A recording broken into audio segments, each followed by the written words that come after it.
श्रीराम समर्थ.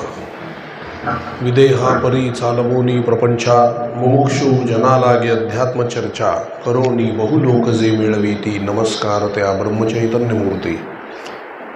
जयाचा जनी जन्म नामार्थ झाला, जयाने सदावास नामात केला, जयाच्या मुखी सर्वदा नामकीर्ती, नमस्कार त्या ब्रह्मचैतन्य मूर्ती. सद्गुरुनाथ महाराज की जय. जय जय रघुवीर समर्थ श्रीराम.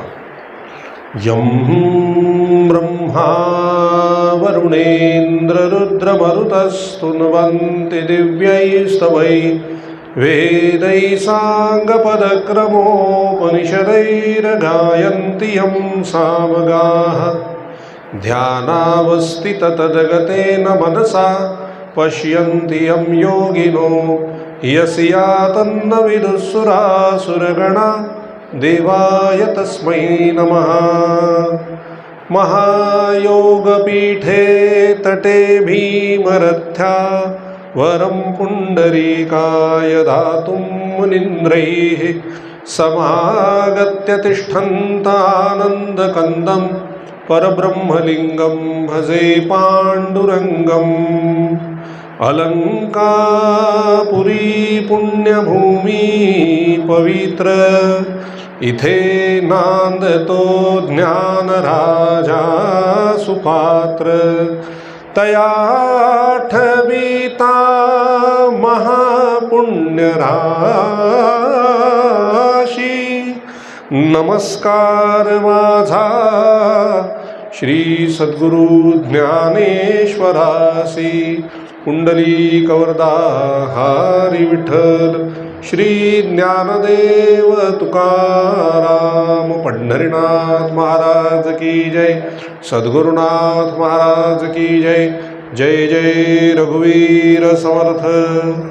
वसुदेवसुतं देवं कंसचाणूरमर्दनं, देवकी परमानन्दं कृष्णं वन्दे जगद्गुरुं. गोपाल कृष्ण महाराज की जय. राजाधिराज रामचंद्र महाराज की जय. पवन सुत हनुमान की जय. उमापति महादेव की जय. अम्बे मात की जय. दुर्गा मात की जय. संतोषी माते की जय. सब साधु संतन की जय.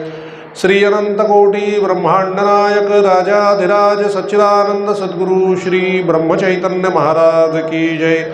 सद्गुरु श्री ब्रह्मानंद महाराज की जय. जय जय रघुवीर समर्थ. श्री कृष्ण गोविंद हरे मुरारे, हे नाथ नारायण वासुदेवं.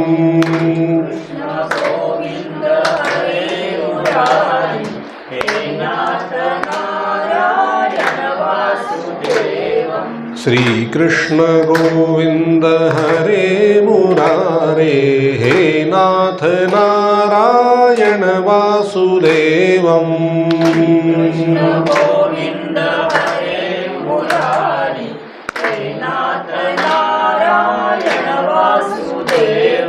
प्रद्युम्न दामोदर विश्वनाथ,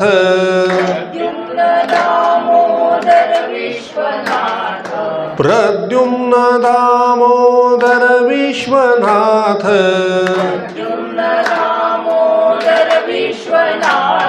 नमामि राधे नमामि कृष्णं.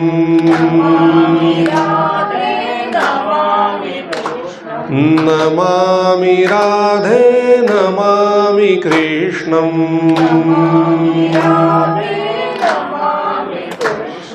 श्री कृष्ण गोविंद हरे मुरारे, हे नाथ नारायण वासुदेवं.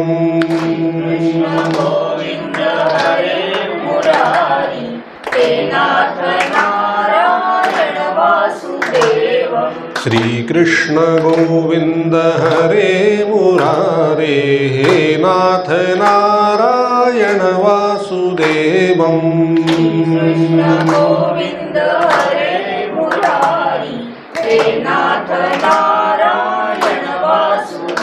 राधे कृष्ण राधे कृष्ण राधे राधे कृष्ण कृष्ण.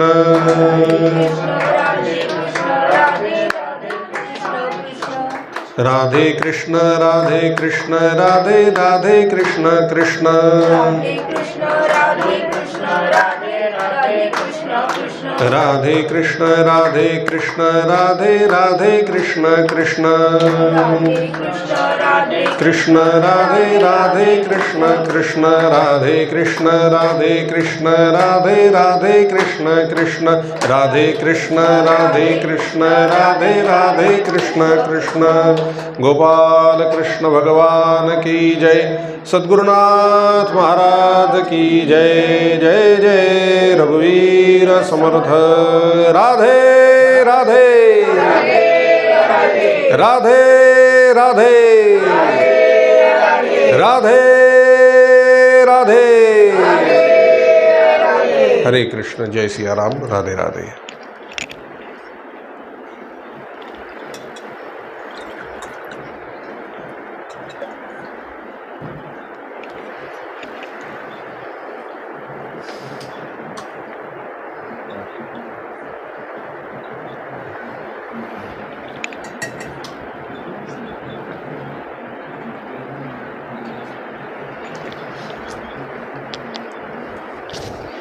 राधे राधे। प्रभू सगळ्यांनी आपले डोळे मिटायचे।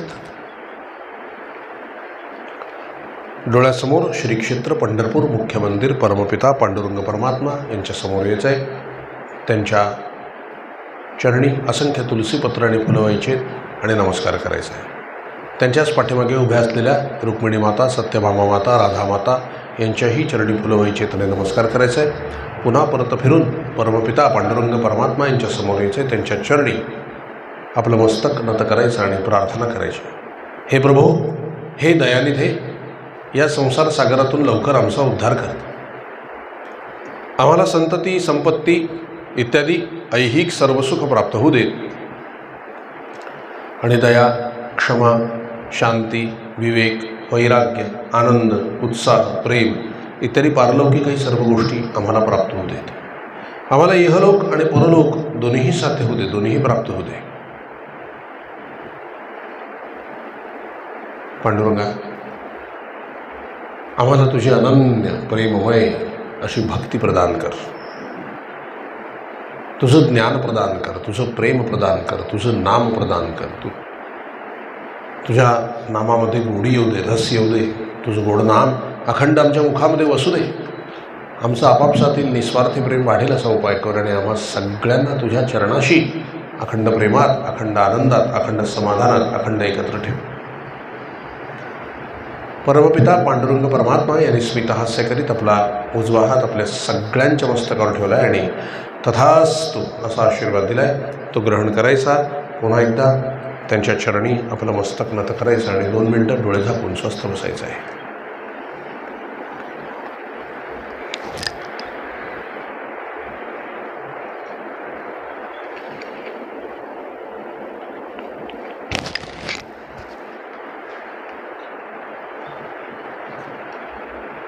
जानकी जीवन स्मरण। जय जय राम। श्री सद्गुरुनाथ महाराज की जय। जय जय रघुवीर समर्थ श्रीराम।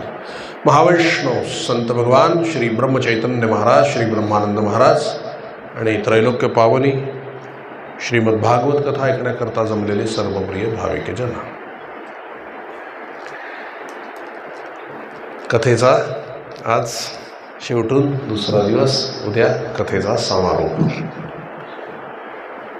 कृष्णकथा आज आणि उद्या एखादी कथा होईल। उद्या भागवत 1 तासाचं असेल, संध्याकाळी 5 ते 6, ते वाढतं थोडंसं, 6:15 वगैरे असं होतं। त्यानंतर कथा झाल्यानंतर 5-1 मिनिटाची विश्रांती होईल। त्यानंतर मी पुन्हा येऊन बसेल, शंका समाधानाचा कार्यक्रम होईल, एक अर्ध्या पाऊण तासाचा, नेहमीप्रमाणे 6:15पर्यंत। ज्याला काही आध्यात्मिक प्रश्न असतील नामस्मरणाबद्दल किंवा काय, तर ते एका कागदावर लिहून आणून इथे विचारायचं आहे। म्हणजे मला जेवढं मी ऐकलं आहे, वाचलं आहे त्या संदर्भात ती उत्तरं मी देऊ शकेन तुम्हाला।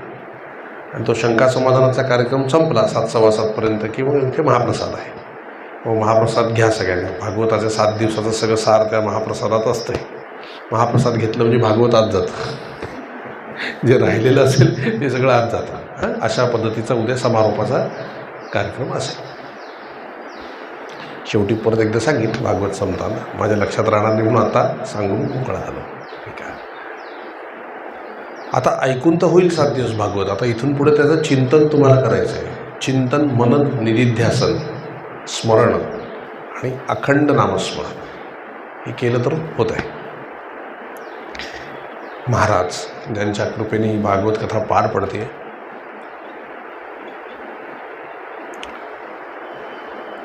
महाराजांनी राम उभा केला होता गोंदवल्यामध्ये, आहे अजूनही आहे उभा केलेला राम. आणि महाराजांचे एक भक्त होते देशपांडे नावाचे, पुण्याला एक सत्पुरुष होते काळबुवा नावाचे, तिथे हे गेलेले होते. देशपांडे जे ते काळबुवांकडे बसलेले होते.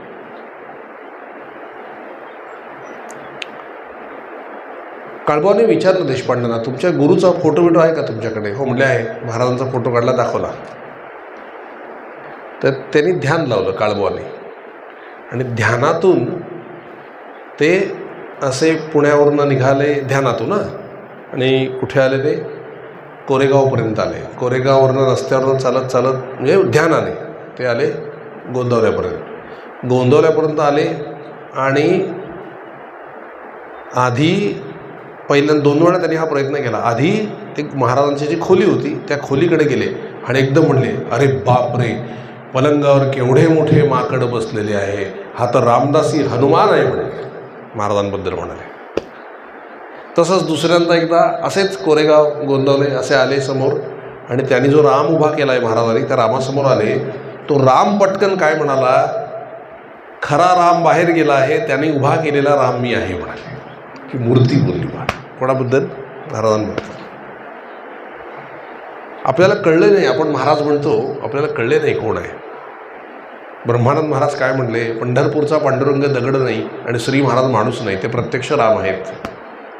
भाऊसाहेब केतकर काय म्हणतात, आपल्याला काय कळणार महाराज कोण आहेत ते भेटले, काम झालं, आता काय मिळवायचं बाकी राहिलं. त्यांना नाम आवडतं प्राणापलीकडे, ते घेतलं की आपलं काम संपलं. ते कर्तुम अकर्तुम अन्यथा कर्तुम शक्ती आहे, जबाबदारी सोपून शांत राहतं. काय आहे बा, आपल्याला नाही कळत महाराज कोण आहे, नाही कळत. एकदा भाऊसाहेब केतकरांचा मोठा मुलगा आप्पा हा उभा होता, आणि महाराज असे कमरेवर हात ठेवून बरेच अंतरावर उभे होते सूर्याकडे बघत. ह्याच्या मनात आलं की काय तेजस्वी दिसत आहेत महाराज, आपण यांना महाराज महाराज महाराज म्हणतो, पण हे कोण असले पाहिजेत असं मनात. लगेच वळले महाराज. काय रे म्हणले, मी कोण आहे असं वाटतं तुला? प्रत्यक्ष ओंकार ओंकार म्हणतात तोच मी आहे, म्हणजे नाम. लक्षात आलं तुमच्या? नामावतार. काय वर्णू मी गुण तयांचे नपुरेही वाणी, रिद्धी सिद्धी सदा तयाला जोडिता ती पाणी. जेवढं बोलावं महाराजांबद्दल तेवढं कमी आहे. महाराजांच्याच कृपेने हा भागवत कथेचा सप्ताह सुरू आहे. कृपेशिवाय होत नाही आहे. 2 शब्द आपण नीट बोलू शकत नाही. इथे त्यांची कृपा असल्यामुळे अख्खं भागवत तुम्हाला ऐकायला मिळतं आहे. ही कृपा आहे. महाराजांना आराध्यदैवत राम असलं तरी कृष्ण आवडत असे, आणि महाराजांचं जर चरित्र तुम्ही पाहिलं तर पूजा रामाची आहे, पण वागणं सगळं कृष्णासारखं आहे. अगदी कृष्णाच मध्ये आता प्रसंग मी सांगेन ना, तसेच तसे प्रसंग महाराजांच्या बालपणी घडलेले आहेत. कृष्णही इथून तिथे गेले, महाराजही लहानपणी उठून जंगलात निघून गेले. कृष्णही लीला करत मस्ती करत असत घरात, महाराजही मस्ती करत असत. बघा काय एक सारखंच आहे, बोलणं वागणं सगळं कृष्णासारखं, सगळं कृष्णासारखं. ते एक जण काय म्हणाले महाराजांना, महाराज आमच्या घरी या की म्हणाले. नवीन घर बांधलं आहे, नक्की या, बघायला नक्की या, 4-5-50 मंडळी घेऊन या म्हणाले. बरं बरं म्हणाले, येतो.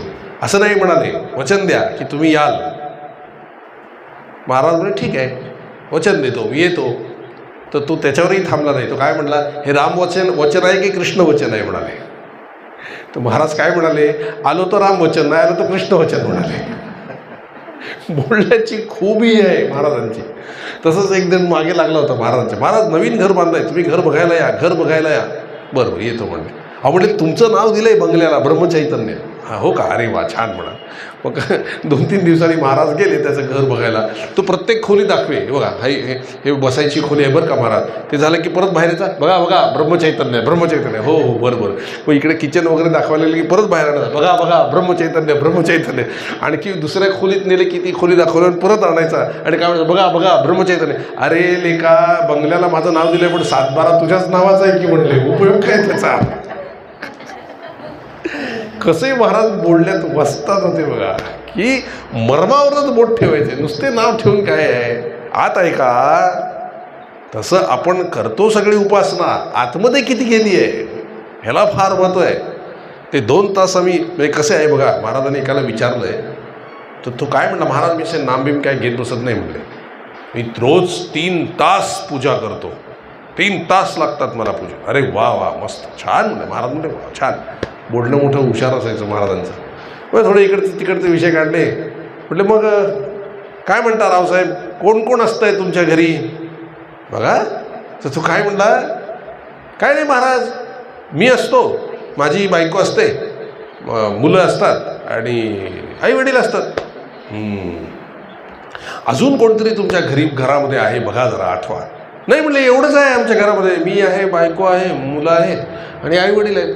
आणखी कोण आहे बघा बघा आठवा. हां एक मोलकरीण आहे म्हणले, ती घरात कामं करते, ती सगळं करून जाते म्हटलं. बरं बरं, आणखी कोण आहे आठवा जरा. नाही महाराज एवढेच मेंबर आहे. नाही नाही आठवा, कोणतरी असेल नक्की घरामध्ये, अजून तुम्ही सांगायला विसरलात. आता अजून कोण आहे घरामध्ये. हा एक पाळलेलं मांजर आहे म्हणले घरात, ते दूध पितं म्हणलं, तिथे येऊन घरात किचनमध्ये गडबड करतं म्हणजे मांजर आहे. अच्छा अजून कोणतरी तुमच्या घरात आहे. नाही ना महाराज, सगळे मेंबर संपले आता, मी आहे, आईवडील आहे, बायको आहे, ती मोलकरीण आहे, मुलं आहेत, ती मांजर आहे. अजून कोणतरी आहे. अजून हां संध्याकाळी 7 नंतर एक कुत्रा येतो म्हणाले, ते आम्ही भाकरी टाकतो त्याला, तो तिथेच बसलेला असतो म्हणे, तो एक आमच्या फॅमिली मेंबर आहे म्हणे. अजून कोणतरी आहे. महाराज आता शपथ घेऊन सांगतो, ह्याच्या पलीकडे घरात कोणी नाही. का रावसाहेब, ज्या देवाची 3-3 तास पूजा करतात तो घरात नाही का म्हटले तुमच्या. तेव्हा त्याच्या लक्षात आलं की करतोय पण सगळं बहिरंग आहे, आत कुठे गेलेत देव. बघा किती आतमध्ये बाकीच्या गोष्टी जातात. नवरा आतमध्ये आहे, बायको आतमध्ये आहे, मुलं आतमध्ये आहेत, मोलकरीण सुद्धा आतमध्ये आहे, मांजर सुद्धा आत गेलंय, अगदी तो कुत्रा सुद्धा आतमध्ये आहे. किती आठवण आहे. पण ज्या देवाची 3-3 तास पूजा करतो आपण त्याची आठवण सुद्धा नाही, म्हणजे अनुसंधानच नाही आहे. महाराजांना एखादं विचारले, महाराज अहो स्वभाव का बदलत नाहीत, एवढे वर्ष परमार्थ करणारे लोक असतात, तो स्वभाव का बदलत नाही. तसेच चिडचिड करणारे, तसेच कटकट करणारे, बिघडलेलीच माणसं सापडतात म्हणले. काय असं आहे. महाराज काय म्हणाले, असं बघा म्हणाले, तुमच्या भिंतीवरती घड्याळ आहे का. आहे म्हणले. कसं चालतं. पण चांगलं चालतं. अहो तसं नाही, चांगलं चालतं नाही, कसं चालतं. म्हणलं 1 तास काटा असतो, 1 मिनिट काटा असतो. तो मिनिट काटा पटपट पटपट पटपट फिरतो आणि एक वर्तुळ पूर्ण झालं की 1 तासाने तो तास काटा हलतो. होय ना म्हणले. समजा म्हणाले दोघांमधलं कनेक्शन तुटलं तर काय होईल, बिघडेल. म्हणजे नेमकं काय होईल. म्हणले फक्त मिनिट काटाच फिरत राहील गोल गोल गोल गोल, तास काटा फिरायचाच नाही, म्हणजे तो टाईमच दाखवणार नाही. होय ना म्हणले. तसं परमार्थात आहे. तो तास काटा म्हणजे अनुसंधान आहे आणि मिनिट काटा म्हणजे नामस्मरण आहे किंवा कुठली परमार्थिक साधना आहे. त्या दोघांचं कनेक्शन आहे तर आतला स्वभाव बदलेल. दोघांचं कनेक्शन तुटलेलं आहे ना तर फक्त वरवर वरवर साधना चालू राहील, फरक पडणारच नाही, कारण अनुसंधानच नाही आहे. लक्षात आलं. तुमच्या अनुसंधान म्हणजे लक्ष पाहिजे भगवंताकडे, त्याची आठवण राहिली पाहिजे, तो आतमध्ये गेला पाहिजे. इतकं तो परमार्थ केला तर साधताय. अनुसंधान मुख्य आहे आणि अनुसंधान राहण्यासाठी जगातल्या सगळ्या साधना आहेत. मी आत्ता ताईंना तेच सांगतो, सगळ्या साधना अनुसंधान राहण्यासाठी आहे. अगदी भागवत ऐकताय अनुसंधानासाठी आहे, रामकथा ऐकताय अनुसंधानासाठी आहे, पूजा करताय अनुसंधानासाठी आहे, स्तोत्र म्हणताय अनुसंधानासाठी आहे. सगळ्या अगदी कुठलाही पारायण करताय अनुसंधानासाठी आहे. पारायण करताना सुद्धा आमचं अनुसंधान नाही राहत. गुरुचरित्राचं पारायण किती कष्ट करून करता, 7-7 दिवस जमिनीवर झोपून फळं खाऊन दत्ताची आठवण तरी असते का. ते आपले भलते विचार चाललेले असतात, आठवण कुठे आहे. स्मरण हे सर्व साधनांचं मर्म आहे महाराज. स्मरणच असलं पाहिजे प्रत्येक ठिकाणी भगवंताचं. आणि नुसतं स्मरण असेल आणि बाकीचं काही नाही केलं तरी चालतं, त्याला अवधूत म्हणतात. कळलं की बाकी काही तामझाम नाही आहे, पण माझं अनुसंधान आहे, लक्ष आहे देवाकडे, आठवण आहे मला त्याची. म्हणून महाराज काय म्हणले, अगदी भाजी आणायला जरी तुम्ही गेलात आणि ती भगवंताच्या आठवणीत जरी भाजी घेतली तरी ते दिव्य कर्म होतं आहे. आणि कितीही चांगलं कर्म केलं पण भगवंताची आठवण नाही ना तर त्या कर्माला काही विशेष अर्थ राहत नाही. लक्षात येतं तुमच्या किती महत्त्वाचं आहे अनुसंधान. प्रत्येक कर्म करताना भगवंताची आठवण ठेवणं जरूर आहे. मी परवा म्हटलं ना पहिला तांब्या घेऊन नामस्मरण सुरू करा, लक्षात राहतं का बघा शेवटपर्यंत? नाही हो, तेवढंही आठवत नाही आहे. मग जर आतच गेलं नाही काही तर काय उपयोग आहे? मग या सगळ्याचा उपयोग होणार नाही असं नाही आहे. उपयोग होईल. काय उपयोग होईल?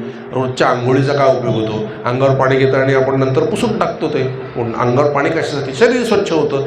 तसं हळूहळू हळूहळू मन स्वच्छता होईल, पण त्याला फार वर्ष लागतील, फार जन्म लागतील. अनुसंधान ठेवलं तर पटकन काम होतं, फार धडाधड स्वच्छता व्हायला सुरुवात होते. म्हणून अनुसंधान हे खूप महत्त्वाचं आहे. मग आपल्याला अनुसंधान ठेवायला कष्ट पडू नयेत म्हणून महाराजांनी काय केलं आहे? नामस्मरण दिलं आहे. प्रत्येक नामागणित राम म्हटलं की राम समोर आला पाहिजे किंवा महाराज समोर आले पाहिजे. प्रत्येक नामागणित त्याची आठवण व्हायला पाहिजे. म्हणून नाम हे सगळ्यात सोपं आहे आठवण ठेवण्यासाठी. आणि म्हणून भगवंताने आपल्यावर कृपा केली, त्याचं नाम सिद्ध करून आपल्याला दिलं संतांनी. आणि कृष्णाने रामाने अशा लीला केल्या की त्या लीला जरी लक्षात राहिल्यासारख्या, चालता बोलता उठता बसता तरी भगवंताचं स्मरण झाल्यासारखं आहे. म्हणजे तेवढेही कष्ट आपल्याला भगवंताने ठेवलेले नाही. म्हणून रामायण ऐकावं, त्या लीला ऐकाव्या. म्हणजे लीला चिंतन करता येतं. कृष्ण चिंतनमध्ये कृष्ण लीलांचं चिंतन करता येतं. म्हणजे भगवंताचं स्मरण राहतं. म्हणून अनुसंधान हे मुख्य आहे. आता अनुसंधान कसं असतं मी सांगतो. पूर्वी एस टीचे प्रवास आपण करायचो आणि साधारण 12 तासाचा प्रवास असेल तर 6 तासाने कंडक्टर आणि ड्रायव्हर बदलायचे. आणि त्यावेळेस ती कागदी तिकीटं असायची.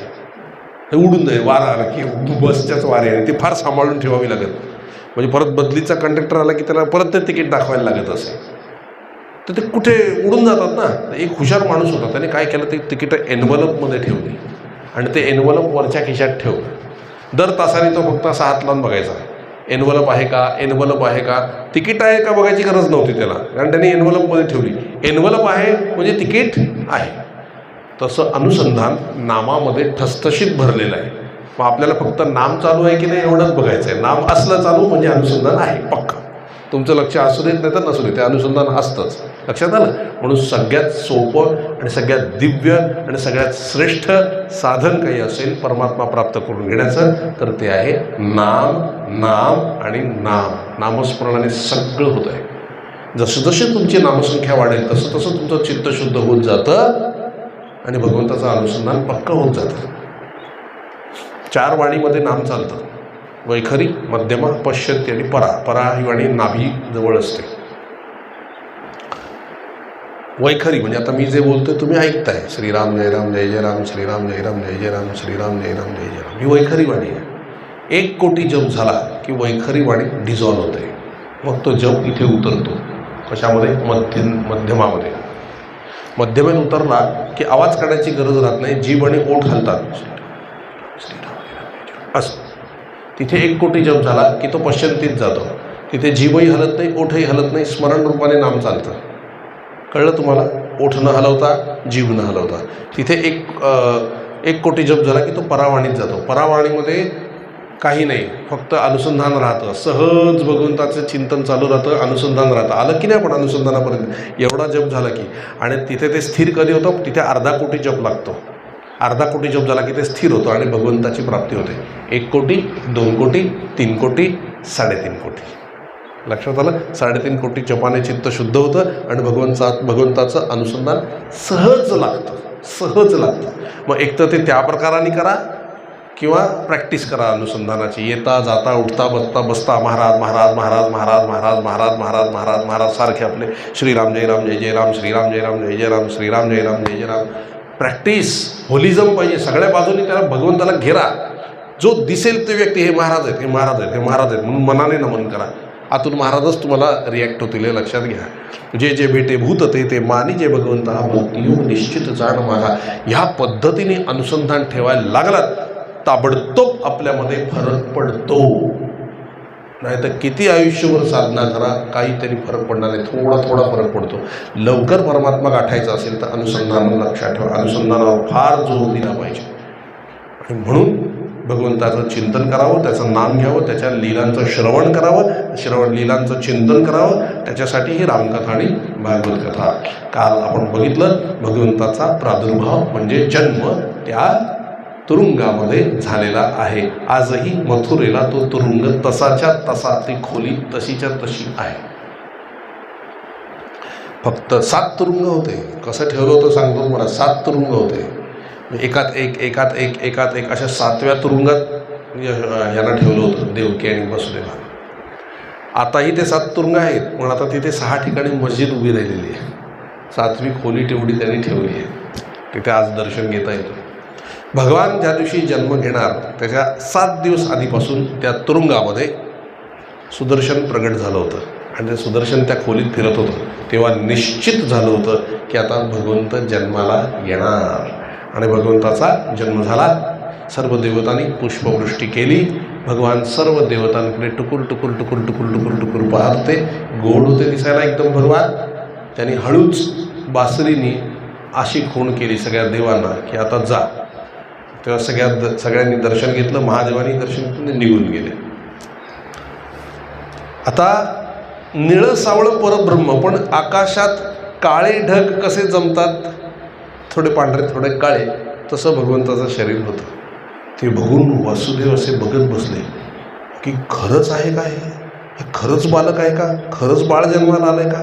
ते संशयित दृष्टीने थोडे असे पुढे व्हायचे, हात लावायला जायचे आणि मागे यायचे. त्यांना भीती अशी की स्वप्न तर नाही, चित्र तर नाही, फोटो तर नाही, हात लावला नाहीसे झाले तर. तेव्हा देवकी मैया म्हणायचे, अहो असं काय करता, बाळ आहे ते आपलं, घ्या तुम्ही, हात लावा, काही होत नाही आहे. अगदी जाऊन त्यांनी उचललं भगवंताला आणि भगवंत राहिले. त्यांना बरं वाटलं. त्यांनी कडेवर घेतलं. अहो म्हटले माझ्या मांडीवर द्या, कंस कधी पण येईल सांगता येत नाही आहे. मग भगवंत देवकी मैयाच्या मांडीवर पाहुरलेले आहेत. लक्षात आलं तुमच्या. आणि लाड करते देवकी मैया आणि हे पण लाड करतात वसुदेवजी. पण एकदम अचानक विचार आला की आता कंस आला तर काय होईल. एवढ्यात योगमाया त्या तुरुंगात प्रगट झाली. वसुदेव, मला देवानीच हे करायला सांगितलेलं आहे, तुम्हाला सूचना.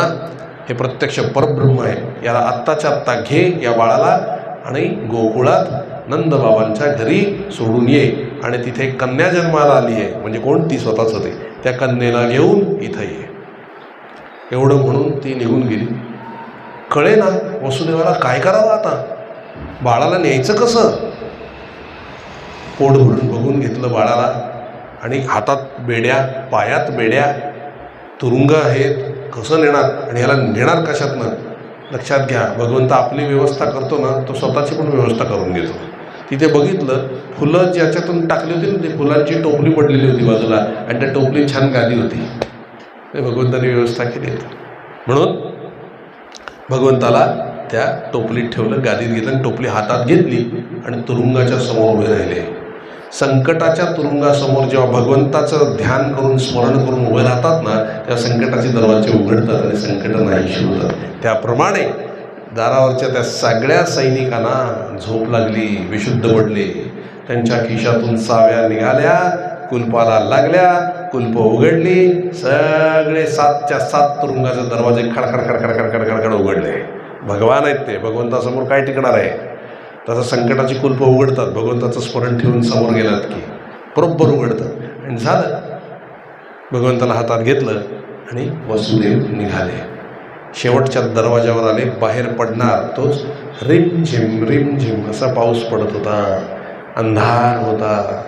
बरोबर मध्यरात्री जन्म. बघा कसं आहे, रामाने सकाळी जन्म घेतला होता, दुपारी 12 वाजता उन्हात, साधा आपलं सरळ. हे मध्यरात्री.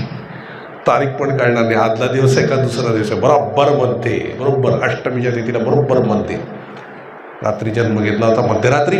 आणि निघाले. रिमझिम पाऊस पडत होता.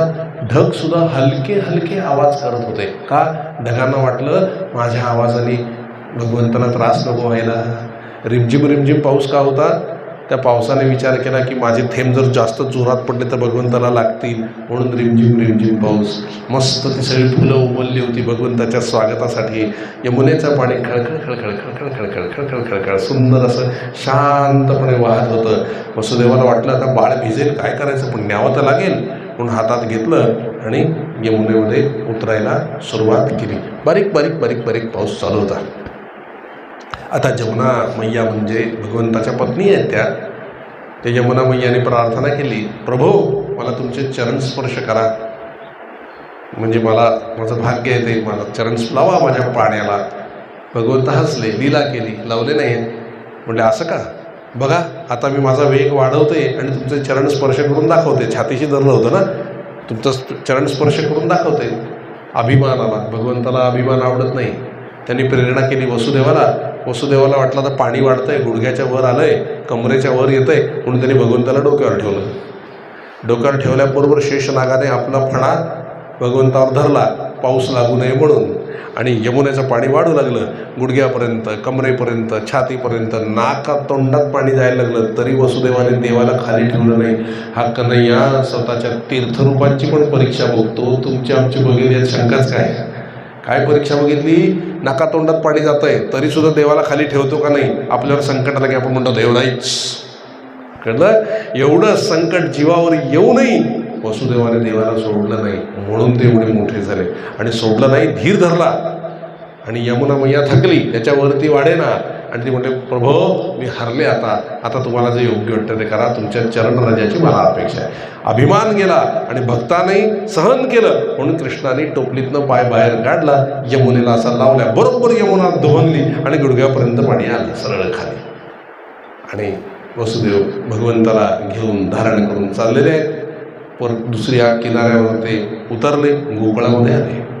प्रत्यक्षात तसंच आहे. मथुरेतून ते जेव्हा निघाले, यमुना नदी पार करताना बरोबर एवढं असं फार अंतर आहे ते छान, त्या पाण्यात असं ते जात होतं, आणि त्या किनाऱ्यावरती गोकुळ आहे. गोकुळात पोचले आणि भगवंताला समोर नेलं. नंदबाबांच्या घरी रात्री सगळे झोपलेले होते. कर्रकन दरवाजा उघडला. वसुदेव आतमध्ये, सगळे गाढ झोपले होते. रेवती माता झोपल्या होत्या, त्यांच्या बाजूला बलराम होते, तेही झोपले होते झोक्यामध्ये. इकडे वसुदेवजी आपले नंदबाबा झोपले होते. वसुदेवजी आतमध्ये आले, नंदबाबा झोपले होते, यशोदा मैया पण झोपली होती. यशोदा मैयाच्या बाजूला कन्या, कोण? ती वैष्णवी माया, ती झोपली होती. सगळे गाढ झोपेत होते, अगदी गाढ, म्हणजे ती वैष्णवी मायेच्याच गाढ झोपेत होते ते. हळूच कन्येला बाजूला घेतलं, कृष्णाला तिथं ठेवलं भगवंताला, आणि ती कन्या घेतली आणि टोपलीत आणली. टोपलीत ठेवल्यावर बाहेर आल्याबरोबर दारं लागली. तशीच यमुना परत पार करून आतमध्ये आले. जसे कन्या घेऊन आले तसे दरवाजे लागत गेले तुरुंगाचे. 7व्या तुरुंगात शिरले, सगळ्या तुरुंगाचे दरवाजे लागले. कुलपांच्या चाव्या, कुलप बंद झाली, चाव्या सैनिकांच्या खिशात गेल्या आणि सगळे सैनिक जागे झाले. बेड्या परत हातात आणि पायात बेड्या पडल्या जसाच्या तशा.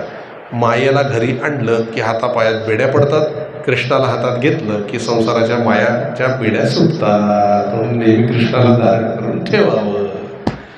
आणि झालं त्याच पद्धतीने. आता ती माया आहे, माया गप्प बसेल का? तिने टाहो फोडला जोरात, रडायला लागली ती. आणि एकदम इथे कृष्ण आपला कंस जागा झाला. विष्णू विष्णू विष्णू आला, आठवाला. सगळीकडे धावपळ धावपळ धावपळ सुरू झाली.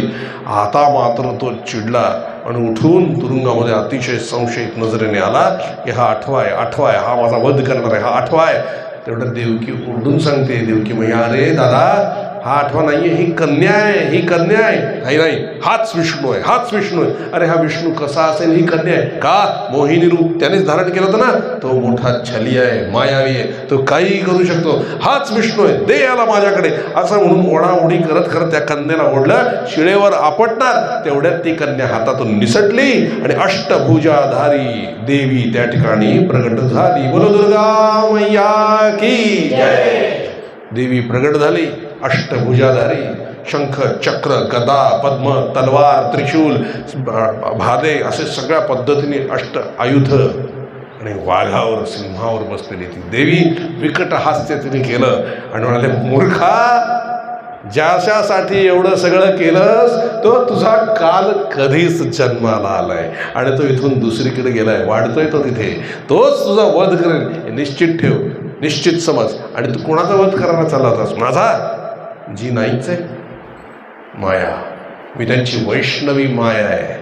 त्यांनी माझ्यावर कृपा केली आहे आणि मला सांगितलंय की ही लीला तू करशील म्हणून पृथ्वीवर तुझी पूजा होईल. दुर्गा मैया म्हणून तुला ओळखले जातील, अंबिका, अंबा ही सगळी नावं तुझी असतील आणि पृथ्वीवर तुझी पूजा होईल म्हणून मला सांगितलंय. कंसा, अरे तो निर्गुण निराकार अचल दृढ स्थिर असा परमात्मा संकल्पाने रूप धारण करतो आणि ह्या वेळेला त्याने अवतार तुला मारण्यासाठी घेतलेला आहे. तुझा वध निश्चित त्याच्या हातून होणार आहे, आता काही उपयोग नाही. असं म्हणून विकट हास्य करत देवी गुप्त झाली. थरथर थरथर थरथर थरथर करायला लागला. आता काय, आता काय, आता काय, आता काय, आता काय करणार म्हणून एकदम बैठकीच्या खोलीत गेला, गप्प बसला आणि डोक्याला हात लावून. तेवढ्यात त्याचे काही मित्र त्या ठिकाणी आले. आता कसे मित्र असणार त्याचे? चाणूर, मुष्टिक, सगळे राक्षस. ते काय म्हणले, अरे तू चिंता कशाला करतो, आत्ताच जन्माला आलाय ना तो. आपल्याकडे एक राक्षस आहेत. पूतना नावाची एक राक्षस आहे, तिला बोलवतो मी. तिला सांगतो ती आजपासून आजूबाजूच्या गावात असलेले सगळे 7 दिवसापर्यंत जन्माला आलेली बालकं मारून टाकेल, त्याच्यामध्ये आपोआप मरेल, त्यात काही विशेष आहे? हां, हे ठीक आहे. मग त्यांनी पूतनेचं स्मरण केलं त्या राक्षसाने आणि पूतना प्रगट झाली. नमस्कार केला पूतनेने कंसाला आणि काय विचारलं, काय करायचं आहे महाराज? म्हटले, आजपासून 7 दिवसापूर्वीपर्यंतचे जेवढे बालकं जन्माला आलेले आहेत आजूबाजूच्या सर्व गावांमध्ये सगळ्यांना मारून टाक, सगळ्यांना मारून टाक. ठीक आहे म्हणले, मी मारून टाकतो, मोठ्या हुशारीने हे काम मी करेन, आपण काळजी करू नका. म्हणून ती निघाली आणि मथुरेतून बाहेर पडली. ती प्रत्येक गावात शिरून मुलं घेत असे, स्तनामध्ये विष भरलेलं असायचं आणि मुलांना मारून टाकत असे ती. आता एक दिवस गेला, दुसरा दिवस गेला, तिसरा. इथे गोकुळामध्ये आनंदी आनंद सुरू होता. यशोदेला मुलगा झाला, यशोदेला मुलगा झाला. नंद के आनंद भयो, जय कन्हैया लाल की. हाती घोडा बाल की, जय कन्हैया लाल की. सुंदर अगदी आनंद उत्सव त्या ठिकाणी चाललेला होता. भगवंताचा जन्म झाला म्हणून. आणि 7 दिवस होता होता ती त्या ठिकाणी आली. भगवंत पाळण्यात होते आणि ह्या राक्षसी होती, त्यांना तंत्रज्ञान ती विद्या असते. गोकुळामध्ये ती बघू लागली की कुठे असेल हा, कुठे असेल हा. नंदबाबांच्या घरावर तिला एक तेजस्वी वलय दिसलं. तिच्या लक्षात आलं की हा इथंच आहे. कारण असंच हे वलय कोणाच्याही घरात दिसत नाही, जिथे भगवंत आहे तिथेच. तिला कळलं हा इथे आहे. तिने सुंदर स्त्रीचं रूप धारण केलं होतं महाराज. सुंदर स्त्री, दिसायला मोठी सुरेख होती ती. आणि त्यावेळेला असा कोणाचा संशय विषय यायचा नाही. ती गेली आणि यशोदेला म्हणाली, यशोदे तुझा लाला मला बघू दे जरा, गोड आहे असं ऐकतात. हो म्हटलं, ये की बघ की. तिने बघितलं आणि पाळण्यामध्ये भगवंताने ओळखलं. आता इथून सुरुवात करायची आहे आपल्याला, असं त्याच्या मनात आलं. तिने तो पाळणा हलवला आणि यशोदेला काय म्हणली, यशोदे किती गोड बाळ आहे तुझं, मला दे ना, मला त्याला पाजायची इच्छा झाली आहे, तू दे त्याला. हां हां घे, पाज. भगवंत वाटत बघत होते. तिने घेतलंय कृष्णाला, स्तनाला लावलंय आणि स्तनात विष भरलेलं होतं. तिने भगवंताने काय केलं, दूध प्यायला सुरुवात केली. दूध सगळं संपवलं, पिऊन रक्त प्यायला सुरुवात केली. ती जी किंचाळली जोरामध्ये, सोड सोड सोड मला, तिला ते सहन झालं नाही. ती खऱ्या रूपामध्ये प्रगट झाली. आकाशाला भिडेल एवढी प्रचंड मोठी राक्षसी. सगळं नंद गाव जे होतं ते घाबरलेले. त्या ठिकाणी गोकुळात सगळे घाबरले, नंद बाबा आणि हे सगळे घाबरले, काय चाललंय काय चाललंय. आणि ती बाहेर पडली आणि आकाशात त्यांनी उड्डाण केलं. बघा, भगवान श्रीकृष्णाने तिचा प्राणच खेचून घेतला आणि ती आरडा ओरडा करत दाडकन खाली पडली. प्रचंड मोठं शरीर होतं ते. सगळे धावले, काय झालं काय झालं कृष्णाला. कृष्ण मस्त तिच्या शरीरावर बसून हसत खेळत होते. आणि जसं बघितलं की नंदबाबा येत आहेत, यशोदामय्या धावत येते. एकदम मोठ्याने रडायला सुरुवात केली. यशोदामय्या धावली, तिने कृष्णाला घेतलं. अरे अरे माझ्या मुलाला काय झालं, माझ्या मुलाला काय झालं, अरे याला होणार काय. तिने घेतलं आणि अगदी घरी घेऊन आली. मीठ मोहऱ्या वळून टाकल्या की माझ्या बाळाला काय, केवढं मोठं संकट माझ्या बाळावर नव्हतं संकट, त्या पुतणीवर होतं. ती गेली ती बाळाला घेऊन घरात जेवून झोपवलंय त्याला. आता त्याने विचार केला, ह्या मोठ्या शरीराचं नाहीसं कसं करणार. तेव्हा सगळे पंच मिळून निर्णय ठरले, या शरीराचे तुकडे तुकडे करावे या पूतनेच्या आणि वेगवेगळे जाळावे, म्हणजे मग ते जाळता येईल. मग त्या पद्धतीने त्याचे तुकडे तुकडे तुकडे केले आणि तिला जाळलं. त्या सगळ्यातून एक ज्योत अशी तयार झाली, ज्योती, आणि ती हळूहळू हळूहळू वैकुंठाच्या मार्गाने जायला लागली. कारण भगवंताच्या हातून मृत्यू झाला म्हणजे सुटलं. इथे वैकुंठामध्ये भगवान श्रीहरी, लक्ष्मी मैया नेहमीप्रमाणे पाय चेपते. प्रिये, हा काय नाथ, आरतीचं ताट घे, पूजा करायची. का, कोण येत आहे? अगं माझी मावशी येते. आवडे, तुमची कुठून मावशी आली? तुम्ही स्वयंभू प्रकट झाले, तुमची कुठून मावशी? अगं म्हणते, पूतना मावशी, तिने दूध पाजलंय मला. आईसारखीच आहे ती माझ्या, तिचा नको का उद्धार करायला? आता तिचा उद्धार केला, तिला वैकुंठ जायला हवं. मावशी आहे माझी, आरती करायला हवी, तुलाच आरती करावी लागेल. म्हणजे हे काय रहस्य आहे? प्रिये, मी जेव्हा वामन अवतारामध्ये होतो ना, तेव्हा त्या बळीची एक कन्या होती, रत्नमाला नावाची. मला जेव्हा पहिल्यांदा तिने पाहिलं ना, तर तिला मातृत्व निर्माण झालं माझ्याविषयी. आणि तिच्या मनात असं आलं की किती गोड मुलगा आहे हा जर माझा मुलगा असता तर याला स्तनानं लावून मी दूध पाजलं असतं. इतकी पवित्र भावना तिची निर्माण झाली. आणि ज्या वेळेला मी बळीच्या डोक्यावर पाय ठेवून त्याला जमिनीत गाडलं, तेव्हा ती इतकी संतापली, असा जर मुलगा असता तर माझ्या स्तनामध्ये विष भरून त्याला मारून टाकला असता. ही भावना तिच्यामध्ये निर्माण झाली. आणि तिचे हे दोन्ही संकल्प माझ्या समोर उभे राहून झाले, म्हणून मला दोन्ही संकल्प सत्य करावे लागले. तीच रत्नमाला ही पूतना आहे, म्हणून तिने स्तनाला लावून मला दूधही पाजलं आणि विषही पाजलं. म्हणून मला तिला वध करून तिचा उद्धार करण्यासाठी हे सगळे लीला करावी लागली. ती पूतना मावशी म्हणजे रत्नमालाच आहे. उठ आणि तिची आरती कर. तोपर्यंत मस्त दिव्य रथात बसून ती ज्योती वैकुंठामध्ये आली आणि लक्ष्मी मातेने भगवान श्रीमन्नारायणाने त्यांची आरती केली आणि वैकुंठ धामामध्ये त्या नेहमी कायमस्वरूपी स्थिर झाल्या. बातमी आली कंसापर्यंत, गेली पूतना. अरे बाप रे, म्हणजे आपला शत्रू नक्कीच इथं वाढतोय. आता काहीतरी आपण केलं पाहिजे. आता काय करावं, आता काय करावं, आता काय करावं. मग शक्टासूर नावाचा एक राक्षस बोलवला. हा शक्टासूर म्हणजे काय होतं? त्याचं शरीर दिसत नव्हतं, पण त्याने घातलेले अलंकार मात्र दिसायचे. लक्षात आलं तुमच्या? हार घातला असेल तर बाहेरून हार दिसायचा, काय आणखीन वेगवेगळं काहीतरी घातलेलं असेल सोन्याचं तर तेवढंच दिसायचं, त्याचे शरीर दिसायचं नाही. काय होतं? हा जो शक्टासूर होता ना, तो उत्कच नावाचा एक गंधर्व होता. आणि तो दिसायला इतका सुरेख होता, इतका सुरेख होता की सगळीकडे आपल्या सौंदर्याचा त्याला एवढा अभिमान होता की कुठल्याही बागेमध्ये वगैरे गेला तर तिथली फुलं पण याला सहन व्हायची नाही. की फुलं माझ्यापेक्षा सुंदर असूच शकत नाही, मीच सगळ्यात सुंदर आहे. असं करता करता लोमश ऋषींच्या आश्रमामध्ये तो गेला आणि त्यांच्या बागेतली फुलं त्यांना सहन नाही झाली, म्हणून त्यांनी ती चुरगाळून टाकली.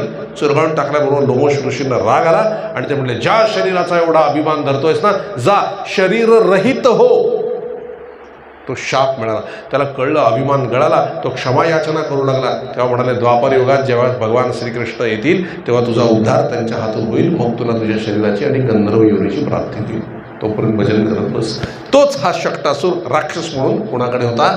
कंसाकडे होता. त्याला सांगितलं, जा आणि त्याचा वध कर. शक्टासूर निघाला. 15 दिवस झालेले होते भगवंताला जन्म घेऊन. आणि भगवंतानी 15 दिवसांनी कूस बदलली होती. कूस बदलणं असताना तिथे कूस बदलण्याचा पण उत्सव होत असे. छोट्या छोट्या गोष्टींचे उत्सव आपणही पूर्वी करत होतो. सगळ्या गोष्टींचे उत्सव असायचे आपल्याकडे. मोबाईल आल्यापासून सगळं बंद पडलं आहे बघा, नाही का? काही कसले उत्सव करायला वेळच मिळत नाही. ते आपलं हेच उत्सव चालू असतात अखंड. काय नाही तर किती बघा, पूर्वी टी व्ही पण फार नसायचे, तर ऑफिस सोमवार ते शनिवार वगैरे असायचं. मग रविवारी एकमेकांच्या घरी जाण्याची पद्धत होती. जेवायला 2 तास गप्पा मारायला सगळे मिळून असं किती छान होतं. आता घरात पाहुणे आले तरी हां बसा, काय चहा पाणी घ्या, आमचं आपलं हेच चाललेलं असतं सगळं. हे कळतंय ना काय असतं हे? असं मोबाईल फिरवणं म्हणजे स्वतःचं भविष्य असं लांब ढकलणं, सगळं असं आहे. सगळे स्वतःचं चांगलं ज्या गोष्टी असतात त्या लांब ढकलणं आहे महाराज. ते असं असलं पाहिजे, असं असं कर. मोबाईल, सारखे मोबाईल. हे मोबाईल कोण आहे माहिती आहे का? सांगतो. महाभारताचं म्हणे युद्ध झालं आणि युद्ध झाल्यानंतर आता जे भगवंताच्या हातून मरायचे त्यांचा उद्धार व्हायचा, ते वैकुंठाला जायचे. सगळे कौरव मारले गेले. 100 कौरव मारले गेले आणि ते पुढे आले भगवान श्रीकृष्णांकडे मेल्यानंतर. की भगवान आता आम्हाला काहीतरी, आम्ही तुमच्या हातून मेलो आहे, आम्हाला काहीतरी अशी स्पेशालिटी मिळाली पाहिजे ना, ते तुम्ही करा. आणि दुर्योधन पण पुढे आला की हो माझ्यामुळे हे सगळे मेले, मी यांना सगळं दुष्टपणे वागवलं, युद्ध माझ्यामुळे झालं आहे, कारण मला ह्यांच्यापेक्षा स्पेशल काहीतरी मिळालं पाहिजे कृष्णा, तर तू आमची व्यवस्था कर. बरं म्हणले असं करूया, हे 100 कौरव आहात ना तुम्ही, हे 100 टी व्हीचे चॅनल करतो मी आणि तुला मी म्हणाले रिमोट करतो आहे, तुम्ही टी व्ही व्हाल म्हणाले कलियुगामध्ये. सगळे लोक तुमच्यावरनं भांडतील, विशेषतः रिमोट आपटतील म्हणले एकमेकांबरोबर, टी व्ही नीट बघायला नाही मिळाला की. तो शकुनी पुढे आला, हा म्हणले हे उलटाच न्याय आहे म्हणले, ह्यांना सगळं देता, हे युद्ध केलं ठीक आहे, युद्ध मी करायला लावलं आहे, मी माझं डोकं चालवलं आहे, ह्यांची बुद्धी मी भ्रष्ट केली आहे. होय म्हणले, तुला बुद्धी भ्रष्ट करण्याचेच काम देणार आहे म्हणले, कलियुगामध्ये तू मोबाईल होशील म्हणाले, सगळ्या लोकांची बुद्धी भ्रष्ट करशील, तुला काय, तुझं इतके लोक प्रेम करतील की स्वतःच्या नवऱ्याला बाजूला ठेवतील पण मोबाईल सोडणार नाहीत म्हणाले, प्रत्येकाच्या पर्समध्ये खिशामध्ये मोबाईल, तुझ्याशिवाय चालणारच नाही म्हणले, मोठे कथाकार पण मोबाईल बाजूला ठेवतील म्हणाले. इतके बुद्धी भ्रष्ट करणारा हा कोण आहे? हा शकुनी मामा आहे महाराजा, कली आहे कली, तो बुद्धी भ्रष्ट करतो बघा. चालू आहे का आपला बुद्धी भ्रष्ट करणार आहे. सांगायचं तात्पर्य काय, ह्याच्यामुळे जेवताना सुद्धा तेच आहे बघा, वदनी कवल घेता, कुठे आहे का ऐकायला येतं घरी नाही, आता काही नाही, आता घेतलं की ते काय दगड ठेवलाय का भात ठेवलाय ते तोंडात जातंय बघा, लक्षात नसतंय जेवणाकडे, काय खातोय काय नाही, गंमतच आहे सगळी बघा. ते सोडत तर 1 मिनिट सोडत नाही आपण, सगळंच विसरलो. चित्रावरी घालणं, देवाला प्रार्थना करणं, देवाला नैवेद्य देणं,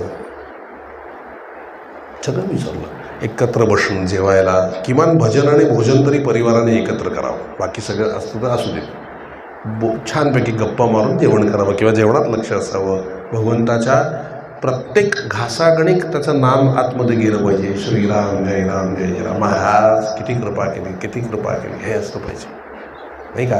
सगळं विसरतोय पहा आपण, असले त्याचे परिणाम मनावर चांगले होतात. भगवंताची आठवण करत जेवलात ना की त्याचे परिणाम चांगले होतात. असले आणि 7 दिवस कुस बदलण्याचा उत्सव चालू होता, भगवंताने कुस बदलले होते म्हणून मोठे मोठे यज्ञ याग वगैरे सगळं केलेले होते. आणि भगवंताला झोप लागली म्हणून भगवंताला पूर्वी घराच्या पुढे आणि मागे अंगण असायचं, तर मागच्या अंगणात एक छकडा ठेवलेला होता. छकडा समजतं, मोठी उंच अशी बैलगाडी असते ती, आणि त्याला लावण्यात येणारे बैल पण उंच असतात. तर तो छकडा ठेवलेला होता आणि बैल लावलेले नव्हते म्हणून ते पुढे असे 2 टोकं असतात बघा, आणि त्याला खाली असं एक लोखंडाचं हे असतं. तो छकडा तसा ठेवला होता आणि त्या 2 जे हे असतात त्याला लाकूड आणि ते खाली टेकवलं, त्याच्यामध्ये झोळी बांधली होती आणि त्या झोळीमध्ये भगवंताला ठेवलं होतं छानपैकी. आणि त्या हंड्यामध्ये त्या छकड्यामध्ये दूध दही असे मोठमोठे हे ठेवलेले होते, भांडी सगळी ठेवली होती भरून सगळं, त्याच्यामध्ये भगवंताला झोपवलं. भगवान मस्त झोपले होते. इकडे सगळे उत्सव चाललेले होते, कोणी नव्हतं भगवंताजवळ. तिथे नारद मुनी आले, नारायण नारायण नारायण नारायण. आणि भगवंत काय करत होते, जागे झालेले होते आणि आपल्याच पायाचा अंगठा चोखत होते. नारद मुनी आले, अहो हे काय चाललंय म्हणले, भगवंता मित्र होते ना ते, हे काय चाललंय म्हणले, असं पायाचा अंगठा कोणी चोखतं का? तुम्हाला नीट लहान बाळसुद्धा होता येत नाही, हाताचा अंगठा चोखायचा असतो, पायाचा नाही काही. तर भगवान कृष्ण काय म्हणले, नारदजी तुमचं बरोबर आहे, मी हाताचाच अंगठी चोखणार होतो, पण प्रत्येकजण येतो, माझे पाय धरतो, पायाखालची माती घेतो अंगठ्याची आणि तोंडात टाकतो, अशी काय चव आहे माझ्या अंगठ्याला, ही मला बघायची होती, म्हणून मी माझ्या पायाचा अंगठा चोखत होतो म्हणाले. काय बोलता म्हणाले, काय करता. आणि एवढ्यात नारदांचं लक्ष गेलं तिकडे, तो शकटासूर येत होता तिकडनं. त्याचं वैशिष्ट्य काय होतं माहिती आहे, तो कुठल्याही वाहनात शिरायचा आणि त्या वाहनाचा अपघात करून घ्यायचा, ॲक्सिडेंट, म्हणजे त्या वाहनात बसलेले सगळे मेले, ही त्याची स्पेशालिटी होती. तो दिसत नव्हता कोणाला, पण तो येताना नारदांना दिसला. नारद म्हणले, महाराज येतंय बघा, कोण येतंय बघा. अच्छा आला का म्हणले, त्याचीच वाट बघतोय म्हणले. थांबा जरा. नाही म्हणले, मी जातो, इथे माझं काही काम नाही, आता मी जातो. नारायण नारायण करून नमस्कार करून निघून गेले. शकटासूर आला पहा. त्याने विचार काय केला, या छकड्यात आपण शिरूया आणि असा वर उचलूया, तो थोडा मागे घेऊया आणि पाळणा खाली होता, ते जे पुढचं टोक आहे ना ते आपटूया, म्हणजे ते छातीत घुसेल भगवंताच्या आणि तो नाही. हे त्याचा प्लॅन. ह्यांचे प्लॅन त्याच्या आधीचे असतात. ह्यांनी काय केलं, तो शिरला छकड्यात आणि मागे येण्यासाठी त्याने ते उचललं असं थोडंसं, तेवढ्यात भगवंतांनी आपल्या पायाचा अंगठा त्या छकड्याला मारल्याबरोबर 1000 फूट उंच तो छकडा उडाला. सगळी दही दूध सगळं हंडे सांडले आणि त्याच्यातच तो अडकला. कोण? शक्टासूर. आणि गडगड गडगड गडगड करत धाड करून तो छकडा बाजूला पडला भगवंताच्या बाजूला आणि शक्टासूर मेला. तो त्या शरीरातून सुटला. दिव्य तेज बाहेर आलं. तो उत्कच नावाचा गंधर्व, त्याने भगवंताला नमस्कार केला, आपला इतिहास सांगितला, भगवंताने त्याला आशीर्वाद दिला आणि तो वैकुंठाला त्याच्या गंधर्व लोकांमध्ये निघून गेला. एवढा मोठा आवाज झाल्यावर सगळे बाहेर आले. तोपर्यंत भगवान शांत होते. आईला बघितलं जोरात भोकाड घसरलं, मोठ्याने रडायला लागले. आईने पुन्हा घेतलं, बापरे केवढं मोठं संकट आलं माझ्या बाळावरती, काय माझ्या बाळाच्या मागे कोण लागले काय माहिती नाही. भाकरी आणली, मीठ भाकरी ओवळली आणि थोपत दूध पाजून पुन्हा बाळाला झोपवलं. बातमी गेली, शक्टासूर सुद्धा संपला. अरे बाप रे, म्हणते आपण जेवढा विचार करतोय त्याच्यापेक्षा हे काहीतरी वेगळं काम आहे, जबरदस्त काम आहे. आता कोणाला पाठवावं? मग तृणावत नावाचा एक राक्षस होता, त्याला बोलवलं. हा वावटळ असतं ना समुद्रामध्ये जे निर्माण होतं, वादळ आणि माती सगळी एकत्र येऊन भवरा असा तयार होतो वावटळीचा, त्या स्वरूपामध्ये तो होता. त्याला सांगितलं, तू कसं काय मारणार आहेस? म्हणजे मला कोणी बघणारच नाही, मला बघेल तर मारेल ना. लोकांना वाटेल वादळ आलंय, चक्री वादळ आलंय, लोकांना असंच वाटेल आणि मी त्या चक्री वादळातून घेऊन मस्त त्या तुमच्या शत्रूला आकाशात घेऊन जाईन आणि तिथेच मारून टाकून त्याला, त्यामुळे कोणाला संशयही येणार नाही. सांभाळलं म्हणले. असा तुझ्यासारखा कॉन्फिडन्स आधीच्या दोघांना पण होता, ते दोघंही गेलेले आहेत, आता तू सांभाळ. हो म्हटले, मी करतो बरोबर. आणि भगवंत त्या दिवशी खूप रडत होते मुद्दाम. अरे म्हटले, काय पाहिजे तुला? दूध प्यायचं आहे. मग यशोदा मैया बाहेर ओट्यावर येऊन बसली घराच्या आणि कानाला दूध पाजू लागली. दूध पाजू लागल्याबरोबर अचानक भगवंत दगडासारखे जड व्हायला लागले. यशोदा मैयाला कळे नाही जड का होत आहे तेवढे, एवढं काय याचं वजन वाढलंय. तिले काय सुचे ना, तिने शेवटी घेतलं आणि त्याला खाली ठेवलं. त्यांना तेच पाहिजे होतं आणि ती आतमध्ये काम करायला निघून गेली. आणि लांबून कृष्णाने बघितलं चक्रीवादळ येत आहे, तृणावत येतोय. ते जे एवढं जबरदस्त येत होतं, अक्षरशः अख्खी घरात सगळी उडवून पत्रे उडवून लावत होते, भिंती पाडत होते. तिकडे जे गायींचा गोठा होता त्या गायी पण आकाशात उडाल्या, ते गोठे पण इकडे तिकडे उडाले, माणसं हवेत उडाली. इतक्या जोरात ते चक्रीवादळ आलं आणि हळूच आलं आणि भगवंताला घेऊन झर्रकन आकाशामध्ये निघून गेलं. सगळे धावत आले, काना काना काना काना, काय झालं काय झालं, बाळाला काय झालं. यशोदा मैया धावते, नंदबाबा धावतात आणि वरती ते चक्रीवादळ फिरतंय आणि कृष्ण गोलगोल गोलगोल फिरताय त्या चक्रीवादळामध्ये. भगवंत हसतायत आणि त्यांनी काय केलं, जोरात त्या तृणावताचा गळा दाबला, जोरात दाबला. तो म्हणला, अरे सोड सोड सोड. भगवान म्हणाले, मी ज्याला एकदा धरला त्याला सोडत नाही. इतक्या जोरात गळा दाबला की त्याचे डोळे गर्रकन फिरले, जीभ बाहेर आली आणि तिथेच तो तृणावत मृत्यूमुखी पडला. संपला तृणावत. भगवान एकदम खाली आले. पुन्हा आई रडायला लागली, भगवंत रडायला लागले. त्याला घेतलं खांद्यावरती. काय झालं माझ्या बाळाला, एवढी संकट काय येत आहेत ते काही समजत नव्हतं. पुन्हा मीठ भाकरी ओळून भगवंताला आतमध्ये नेलं. तृणावतही संपला. बातमी पोचली कंसापर्यंत. अरे बापरे, म्हणले हे काय चाललंय. तेव्हा चांडूड नावाचा जो राक्षस होता तो काय म्हणला, कंसा थोडे दिवस थांबायला हवं, नाही तर ही संकट कुठून येत आहेत हे जर कळलं तर सगळी प्रजा विद्रोह करेल आपल्या विरुद्ध. थोडे दिवस जाऊ दे जरा, नंतर बघू आपण. ठीक आहे म्हणजे हरकत नाही, शत्रू काही सरळ दिसत नाही, बलवान दिसतोय. असं म्हणून कंस थोडे दिवस थांबले. तोपर्यंत इथे गोकुळामध्ये भगवंताच्या लीला सुरू झाल्या. काय लीला सुरू झाल्या? पहिले तर आई म्हणजे यशोदा मैया कडेवरती घेऊन जायची आणि धुणं धुवायला यमुनाच्या किनारी, यमुना किनारी, आणि बाळाला तिथे ठेवायचे. एक दिवस भगवान कृष्णाने आईला आता काहीतरी दाखवायला पाहिजे म्हणून यमुना काठेची माती जी होती ती अशी खाल्ल्याबरोबर दाऊ भैया म्हणजे बलराम, मैया मैया मैया मैया, कान्हाने माती खाल्ली, कान्हाने माती खाल्ली. मैया लगेच बाहेर आली, दाखव, तोंड उघड, माती खाल्लीस आई, कलियुगातली माती, लोक माती खातात ते तुला चालतं, मी खाणे खायची. ते म्हणले काय काय म्हणलास? नाही म्हणले काही नाही, काय तोंड उघड, काय खाल्लेस, काय तुझ्या तोंडी दाखव. अगं मैया नको बघू माझ्या तोंडात काय, दाखव, नाही तर अजून मारेन पकडून तुला. अगं ते दाऊ भैयानेच माती खाल्ली आहे माझं नाव सांगून. मी नाही खाल्ली म्हणजे ते दाऊचं नाव सांगू नको, तू उघड तुझ्या तोंडात काय ते दाखव. असं असं जेव्हा दाखवलं, ठीक आहे म्हणले, तशी तुझी इच्छा. आणि उघडलं, कृष्णाने तोंड महाराज बघू लागली. काय आहे, सगळे ग्रह, सगळे तारे, हजारो सूर्य, संबंध सूर्यमंडळ पाहिलं, हजारो चंद्र, पृथ्वी, त्या सगळ्या गोष्टी, तारामंडल, त्यामध्ये स्वतः यशोदा मैया, नंद बाबा, नंतर गोकुळ, मथुरा, हे सगळं दिसायला लागलं. आणि काय झालं कळलं नाही, एकदम चक्कर येऊन धाडकन पडली. पडल्याबरोबर कृष्णाने दाऊ भैयाकडे बघितलं, सांगितलं होतं, ऐकली नाही बघ म्हणले. अरे म्हणजे तू काय केलंस? मी काय नाही केलं, मी कशाला काय करू, मी काय नाही केलं. तिने तोंड उघडायला सांगितलं, मी उघडलं. काय रे, काय पण करतोस म्हणाले, आता जागा कर तिला, जागा कर. ते यमुनेचं पाणी घेऊन या म्हणले. दाऊ या घेऊन आले, त्याने हातात घेतलं, आईवर, आई आई आई एकदम उठली. अरे काय रे म्हणले, हे काय? तेव्हा भगवान श्रीकृष्णाने चतुर्भुज रूपामध्ये दर्शन दिलं. पिवळं पितांबर नेसलेले, नीलवर्ण, श्यामवर्ण, शंख, चक्र, गदा, पद्म धारण केले. आणि तिला आठवण करून दिली की तू काय तपश्चर्या केलीस म्हणून मी तुला हे मुलाचं सौख्य प्रदान करतोय. तिने पण नमस्कार केला भगवंताला, पण म्हणले, आई आता लगेचच वैष्णवी माया तुझ्यावर येऊन पडेल, तुला काही आठवणार नाही, फक्त तुला दर्शन द्यायचं होतं म्हणून मी दिलं. आणि झालं, भगवान एकदम परत बालक झाले. वैष्णवी माया तिच्यावर येऊन पडली, ती सगळं विसरली. तिने कानाला कड्यावर घेतलं, घरी निघून गेली. ही पहिली लीला संपन्न झाली आहे तिथे गोकुळात. आता भगवंताला काय आवडत असे बघा, हट्ट.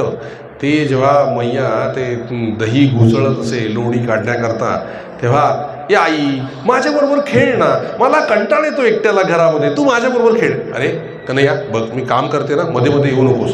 हे बघ, तू एक तर स्वतः माझ्याबरोबर खेळत नाहीस आणि मला काही देतच नाही. काय पाहिजे तुला? हे बघ, तुझ्या जे गळ्यामध्ये हार आहेत ना, त्यांच्यातली चमक काढून मला दे खेळायला, मी त्या चमकीबरोबर खेळणार. हसायला लागले, असे हारांची चमक काढता येते होय, हे असं काही करता येतं का? हे बघ, तू स्वतः पण खेळत नाहीस आणि मी जे मागतोय ते पण मला तू देत नाहीस. बरं ठीक आहे, जाऊ दे, ते नाही देता येत तर हे जे तू आता घुसळतेस ना, याचा जो डेरा घुम असा आवाज आहे ना, हा आवाज मला काढून दे, त्या आवाजाबरोबर मी खेळेन. अरे कृष्णा, काय वाटेल तसे मागतोयस म्हणले, गप्प बस, नाही तर त्या अंधाऱ्या खोलीत तुला कोंडून ठेवेन. अंधारी खोली दाखव बरं, कुठे आहे ती अंधारी खोली? आईने हात पकडला, अंधाऱ्या खोलीत घेऊन गेले. स्वतः सूर्यासारखे तेजस्वी, आखी खोली प्रकाशाने भरली. आई खोटं बोलू नये, किती उजेड आहे इथं, नाही का? अंधार थोडी आहे, किती उजेड आहे, उगाच खोटं बोलतेस. अरे कन्हैया कशाला त्रास देतोस मला, अचानक इथून उजेड कुठून आला कोणास ठाऊक, तू जरा गप्प बस म्हणाले, जा बरं बाहेर खेळ. गेले बाहेर. आता हे ह्यांचे मित्रमंडळी होती महाराज, सगळी सेना होती सगळी, नाही का? कोण कोण होतं त्याच्यामध्ये? मनसुखा होता, आणि नंतर मधुमंगल होता, पेंद्या, बोबड्या, वाकड्या, लंगड्या, असे सगळे मित्रमंडळी होते. हे ते किनारी येऊन बसले यमुना नदीच्या, आणि काय म्हणले, कन्हैया अरे किती छान दिसतोस तू, गुटगुटीत आहेस चांगला, तुला आपलं खायला मिळतंय लोणी बिणी सगळं, आमच्या घरचं लोणी जात आहे मथुरेला, आम्हाला खायलाच मिळत नाही, बघ किती बारीक आहोत आम्ही. म्हणून असं कर, आपण आपली एक सेना तयार केली पाहिजे आणि त्या सेनेचा सेनापती तू हो, कळलं का? जा आमच्याकरता या समोरच्या घरातून घेऊन ये जा लोणी वगैरे. त्या सगळ्या गोपिका बाहेर गेले आहेत, आमचा सेनापती आहेस ना, मित्र म्हणतोस ना, मित्रासाठी एवढं नाही करणार, जा घेऊन ये आमच्यासाठी. अरे पण त्या पकडतील ना, घरी कोण नाही आहे, जा तू. हा गेले आपले कन्हैया, आणि त्या गोपिका वाटत बघत होत्या केव्हा येतोय, कारण त्यांना लाड करायचे होते. भगवान कृष्ण असे इकडे तिकडे इकडे तिकडे बघतायत, कुणी आहे का नाही, कुणी आहे का नाही. मस्त शिरले घरामध्ये, अशा मस्त वाट्या मांडून ठेवल्या होत्या लोण्याच्या. आता साहेबांनी काय केलं, डायरेक्ट वाट्या नाही घेतल्या, आधी स्वतः खाल्ले, भरपूर लोणी खाल्लं, तोंडा बिंडाला झालं लागलं, आणि मग एक एक वाटी गोळा करायला घेतली. तेवढ्यात त्यांना वाटलं बाजूला कोणतरी उभं आहे. घाबरले, बघितलं सगळ्या गोपिका होत्या. अरे म्हटले, चोरा, चोरी करतोस, थांब, तुझ्या आईलाच सांगतो आता आम्ही, एवढं स्वतःच्या घरात असून आमच्या घरातलं चोरतो. अगं मी चोरी नाही केली, मला भूक लागली म्हणून मी हे सगळं खाल्लं. होय ना, याला चोरीच म्हणतात, न विचारता घेणं याला चोरीच म्हणतात. बरं मग आता काय करायचं? वाट्या ठेव तिथं. हा ठेवतो. आता शिक्षा करायला हवी ना तुला. काय शिक्षा? आम्ही प्रत्येक जण तुझं चुंबन घेणार गालावर.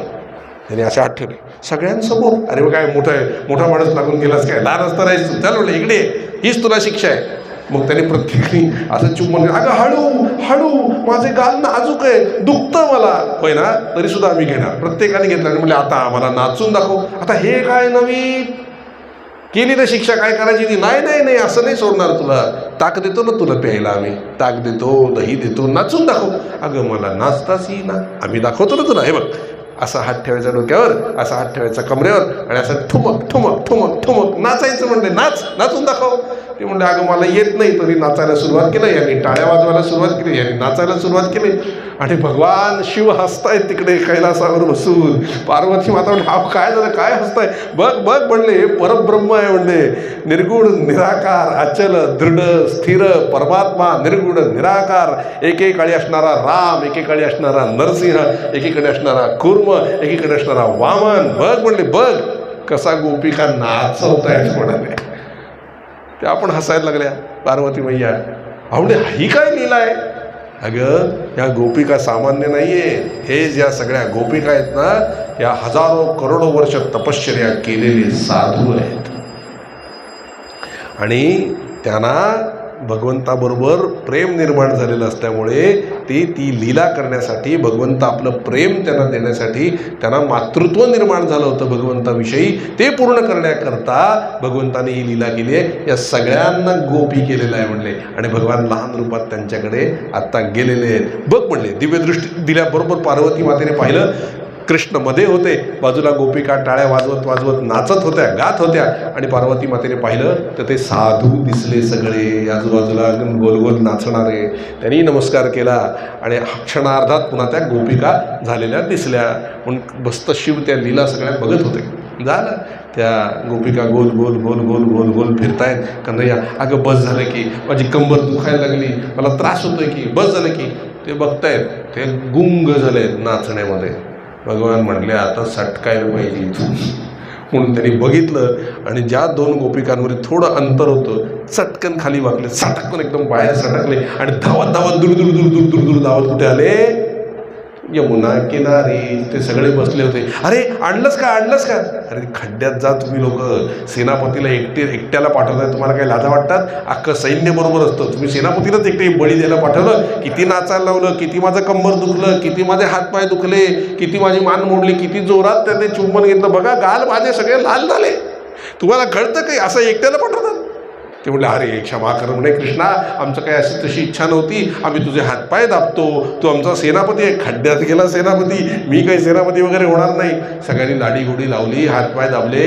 अरे म्हणते असं नको करू, आम्हाला तरी काहीतरी मिळायला पाहिजे ना. अरे त्यांचं प्रेम आहे तुझ्यावर, लाडापोटी करतायत हे. उद्या अंडायचं का आपण? म्हणजे मी एकटा जाणार नाही, तुम्ही सगळे बरोबर पाहिजे माझ्या. हो हो म्हणजे आम्ही तुझी सेना आहोत ना, आम्ही येतो ना बरोबर. मधुमंगल उद्या कुठल्या घरात कोण नाही आहे हे जरा बघून ये. दुसरा दिवस उजाडला, पुन्हा सगळी टीम हजर. आणि दुसऱ्या दिवशी तो मधुमंगल आला आणि तो काय म्हटला, कृष्णा एक समोर घर आहे, त्यात एकही गोपी घरात नाही आहे, फक्त एक अडचण आहे. त्या घरामध्ये रक्षण करायला ते लोण्याचं ते शिंक असं वरती ठेवलेलं आहे, दूध आणि दही असलेलं, म्हणजे माठ लटकवून ठेवलं आहे वरती. आणि त्या माठाच्या खाली एक साधू, म्हणजे त्या घरातला वृद्ध पुरुष आहे, त्याचं लक्ष असतंय तिकडे. आता ह्याच्यातनं कसं करायचं काय कळत नाही. मी आता येताना बघून आलोय, म्हातारा झोपलाय खरा, आता कसं काय करायचं? कृष्ण म्हणजे चला आपण बघूया. म्हणून हळू हळू ते सगळे घरामध्ये शिरल्याबरोबर शांतता होती. लांबून बघितलं म्हातारा झोपलाय, कृष्णाच्या पायातले चाळ वाजत होते. त्यामुळे मधुमंगल म्हणला, कृष्णा अरे तुझ्या पायातले चाळ वाजतायत, तो उठेल ना. काय म्हणतोस, चाळ वाजतात? बरं.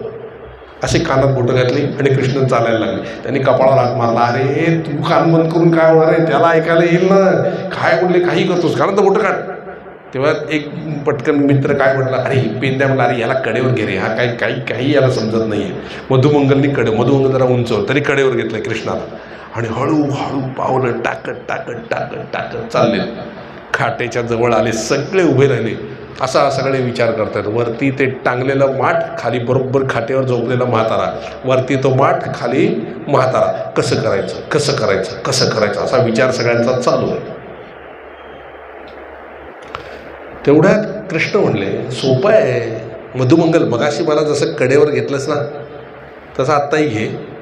तू उंच आहेस, तू एक काम कर, त्या खाटेवरती उभा राहा हळूच. एक पाय इकडे, एक पाय इकडे, आणि तुम्ही सगळ्यांनी मला त्याच्या कडेवर द्या. तो मला असा उंच करेल, मला बरोबर त्या माठातून लोणी काढता येईल. हां, ही आयडिया चांगली आहे म्हणले. सगळे कामाला लागले. मधुमंगलला उभं केलं खाटेवरती. एक पाय इकडं, एक पाय इकडं, म्हणजे म्हातारा झोपला होता त्या खाटेवर. एक पाय इकडं, एक पाय इकडे. कृष्णाला दिलं घे चढवरती, आणि कृष्णाला त्याने असा वरती केला. बरोबर मटक्याजवळ हात पोचला. हे आपले खात आहेत महाराज. अरे खाऊ नको, नंतर खा, आधी ते उतरव खाली, सगळ्यांना द्यायचं आहे ना. आणि गडबड अशी झाली, हातातून कृष्ण सटकले ते म्हाताऱ्याच्या तोंडावर येणार तेवढ्याच सगळ्यांनी धरलं कृष्णाला. अरे बाप रे, केवढं मोठं संकट. आता काय करायचं? पुन्हा चढ, पुन्हा प्रयत्न करू. प्रयत्नांती परमेश्वर, यांनी खाल्लेलं होतं थोडंसं. पुन्हा घेतलं, मधुमंगल उभे राहिले. पुन्हा असं वरती, पुन्हा कृष्ण खाली सटकले, पुन्हा सगळ्यांनी धरलं. 3-4 वेळा असं झालं. अरे म्हणले म्हाताऱ्याच्या तोंडावर पडलं ना तर सगळे मार खाऊ म्हणले. नशीब तो अजून उठला नाही आहे. बाजूला मनसुखा उभा होता. अरे तुमच्यापैकी एकाला तरी अक्कल आहे का? काय झालं? अरे कसले खाटेवरून कृष्णाला वरती घेत आहे? 4 लोकांनी खाट उचलून फक्त बाजूला ठेवा, मग आपल्याला उतरता येईल. काय करायचं ते? अरे हो की म्हणले, किती सोपं आहे. ह्याच्यावर उभं राहून त्याला उचलण्यापेक्षा 4ही बाजूने चौघांनी हळूच खाट उचलून बाजूला ठेवूया. वा मनसुखा, हुशार झालायस. कृष्ण म्हणत, मीच शिकवलंय त्याला. हो म्हणजे दिसलं तू काय शिकवतोस ते. असं चाललं होतं त्यांचं. मग ती खाट हळूच अशी बाजूला ठेवली. आता काय करायचं? म्हणजे आता खाली एक असा वर्तुळ करायचं 4 लोकांचं, त्याच्यावरती 3, त्याच्यावरती 2, आणि वरती मी चढेल आणि मग देईन. बरं म्हणलं, हरकत नाही. मग मनसुखा आणि हे सगळे असे 4 मंडल, बोबड्या वाकड्या लंगड्या सगळे उभे राहिले. त्याच्यावरती 3चा थर, त्याच्यावरती 2, आणि मग त्याच्यावरती 1 म्हणजे कन्हैयाला चढवलं. कन्हैया मस्त आरामात खात बसले. सगळ्यात खालच्या थरावर मनसुखा होता. मनसुखा काय म्हणते, कृष्णा एकटं खात बसू नको, इथे आमची कंबरटी मोडले, खाली पडणार. एकटं कसला खातोस? ते म्हणले, ओरडू नकोस, म्हातारा जागा होईल ना. यांचं चाललं होतं. एकटेच उभे होते. आता गडबड अशी झाली, हे कार्यक्रम चाललेला असताना माशी आली. ती इकडे तिकडे धावते.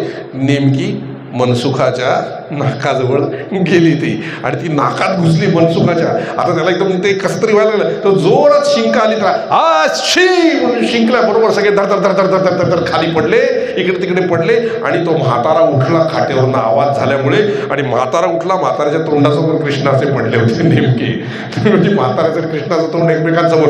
बाकीचे सगळे पळून गेले महाराज. कृष्णाला पळायला जागा नाही. त्याने काठी घेतली, इकडे तिकडे कृष्णाने बघितलं, आणि त्याच्या पायाखालून सटकले. आणि सगळे धावत, प्रजा पुढे राजा मागे, असे धावत सुटले बघा. सगळे नदीवर गोळा झाले. हे सगळे आधी पोचले. कृष्ण धावत दूर नंतर पोचले. काय म्हणले, सेना आहे, सेनापतीला सोडून एकटेच पळता.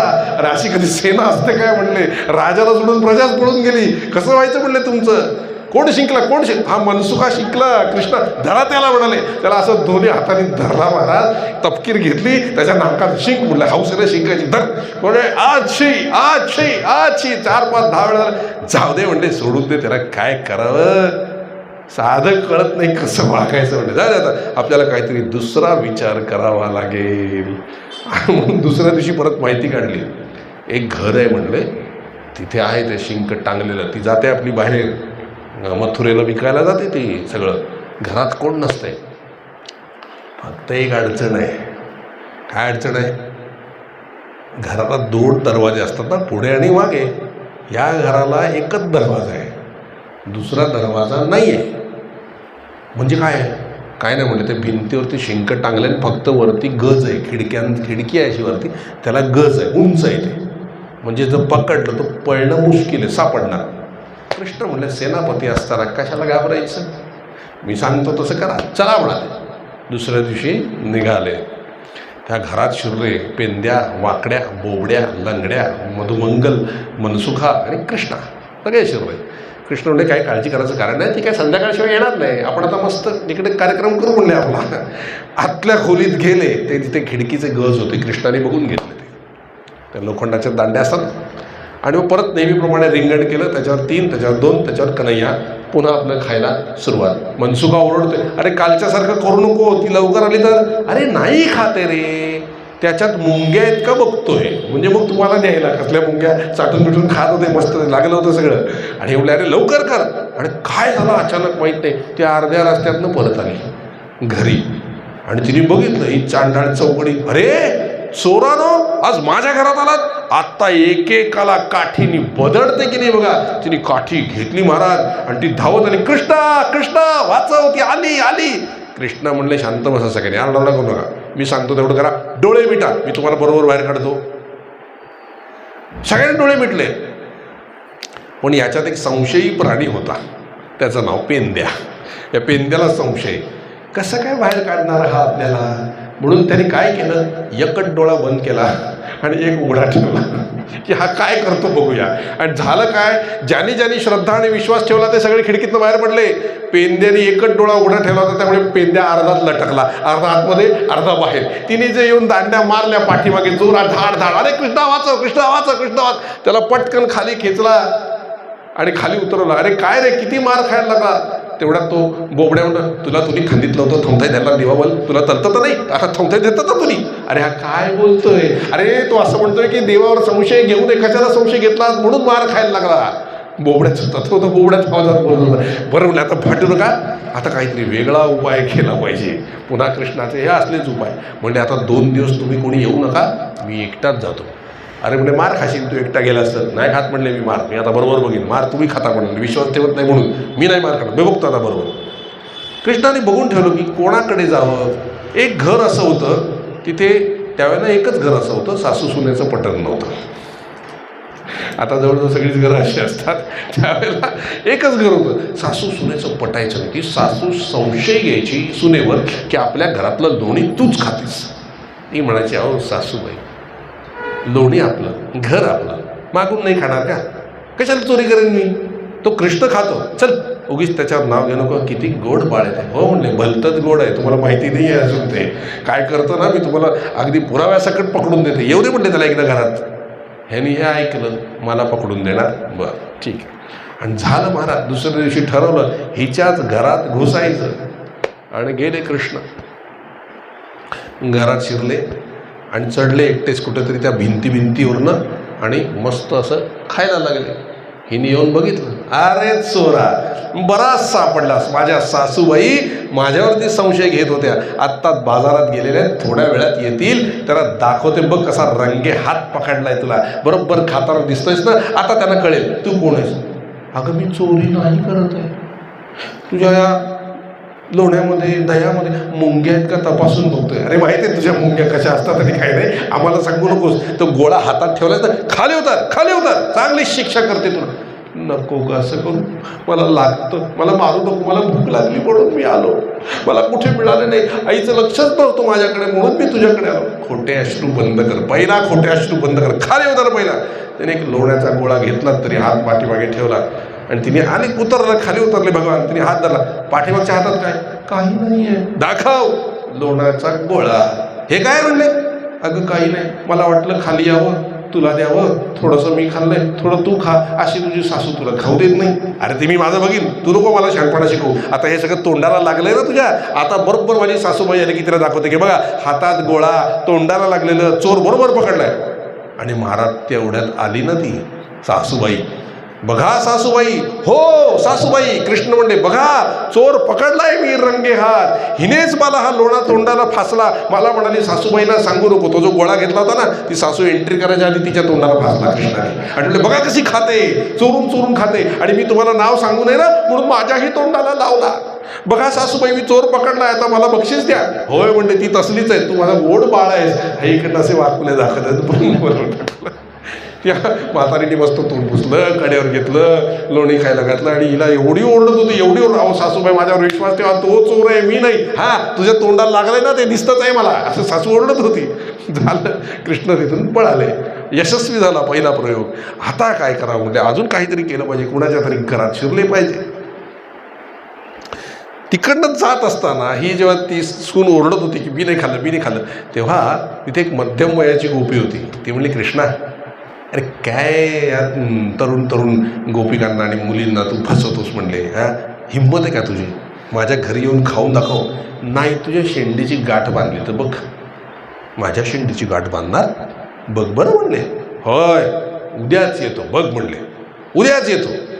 ती जी गोपी होती ना महाराज, तिचे असे लांब सडक केस होते, मस्त असे एकदम लांब. आणि तिचा जो नवरा होता ना तो साधू होता महाराज. त्याची दाढी अशी मस्त वाढलेली होती, छान दाढी होती त्याची. महाराज रात्रीच घरात शिरले. मी काय सांगितलं होतं, दुसऱ्या दिवशी येतो, या आदल्या रात्रीच आतमध्ये गेले. नवरा बायको झोपले होते बिचारे. ह्याने काय केलं, त्या नवऱ्याची दाढी घेतली, त्या बायकोची वेणी घेतली आणि गाठ बांधून टाकली. आणि गावात जाऊन सगळ्या मित्रांना सांगितलं, उद्या सकाळी या घरासमोर मोठी वरात निघणार आहे, वरात बघायला सगळे हजर राहा. अगदी काय मिळेल ती भांडी घ्या, वाजवत वाजवत आपण त्यांची वरात नेऊ म्हणले. म्हणजे कसली वरात, अरे उभे तर राहा, कळेल पडायला तुम्हाला. आणि घरी जाऊन झोपले. मैयाला, मैया उद्या आपल्या घरी गंमत येणार आहे, मोठी गंमत येणार आहे. कसली रे गंमत, काय केलं तू? मी नाही काय केलं, गंमत येणार आहे एवढं बघतो आता. झालं, सकाळ झाली महाराज. ब्रह्ममुहूर्तावर साधूला उठायची सवय. उठल्याबरोबर दाढीला हिसका लागला. अरे बापरे, हे काय?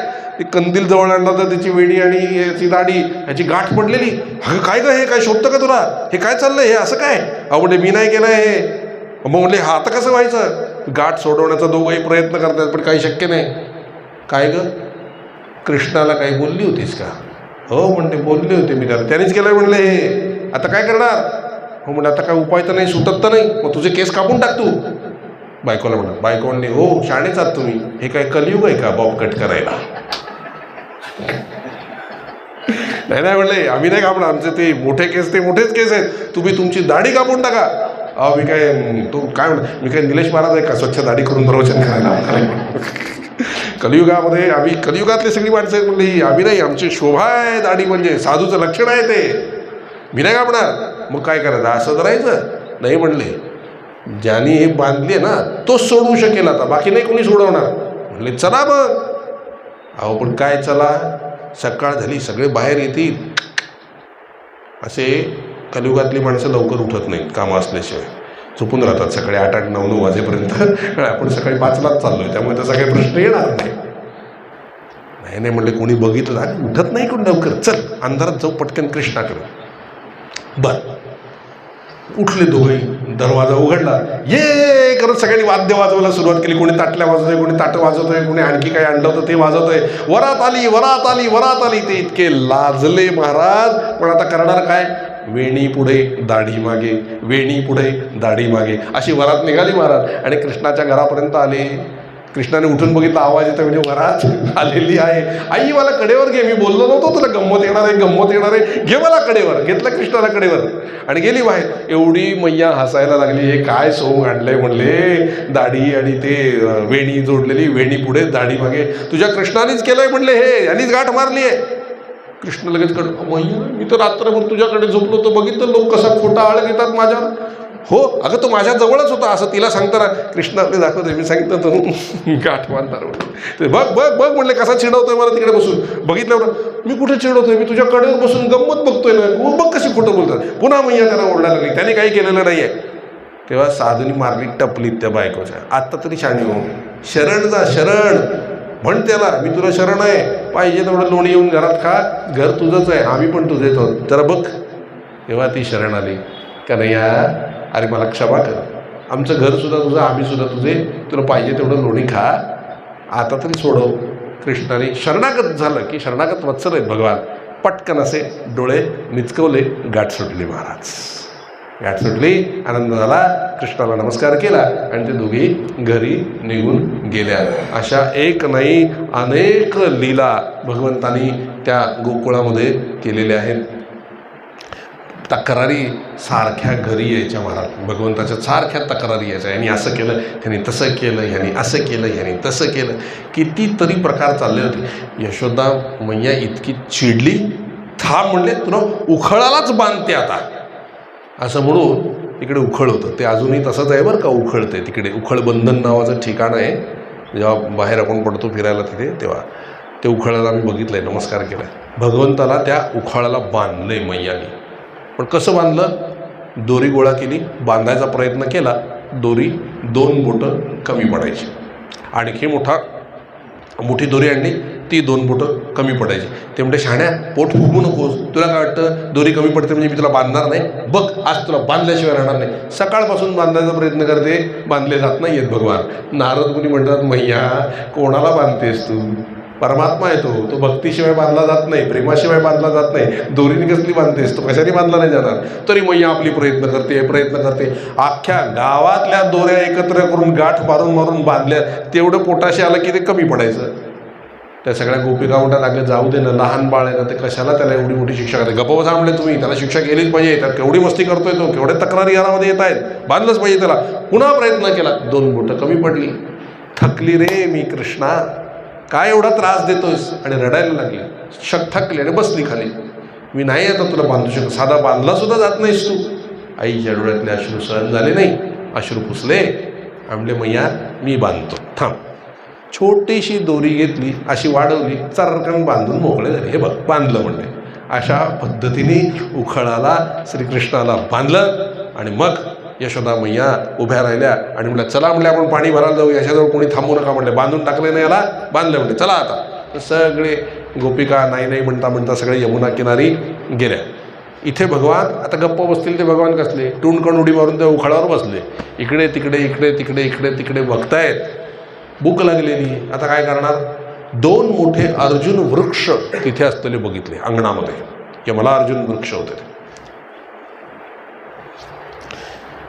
भगवान म्हटले, आता काहीतरी लीला आपल्याला करायला हवी. 2 वृक्षांकडे पाहिलं आणि ते उडी मारली. खेचत उखळ पुढे आणलं आणि 2 वृक्षांच्या मधून भगवान बाहेर आले. उखळ अडकल्याबरोबर ते खेचतायत. भगवान खेचतायत तर ती दोन्ही वृक्ष कडकड अगदी येऊन खाली कोसळली, तुटले ते वृक्ष.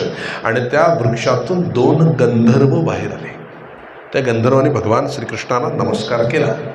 आणि कुबेराची ही मुलं होती, नलकुबेर.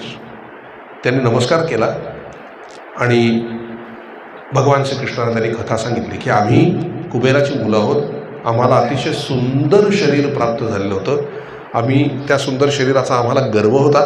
आम्ही आमच्या पत्न्यांसह एकदा स्नान करत होतो नदीमध्ये, एकमेकांवर पाणी उडवत होतो, छान मजा करत होतो. तिथून नारद मुनी येत होते, नारायण. यद्यपि जेव्हा एखादा साधू संत येतो तेव्हा उठून नमस्कार करून बाजूला उभं राहायचं असतं.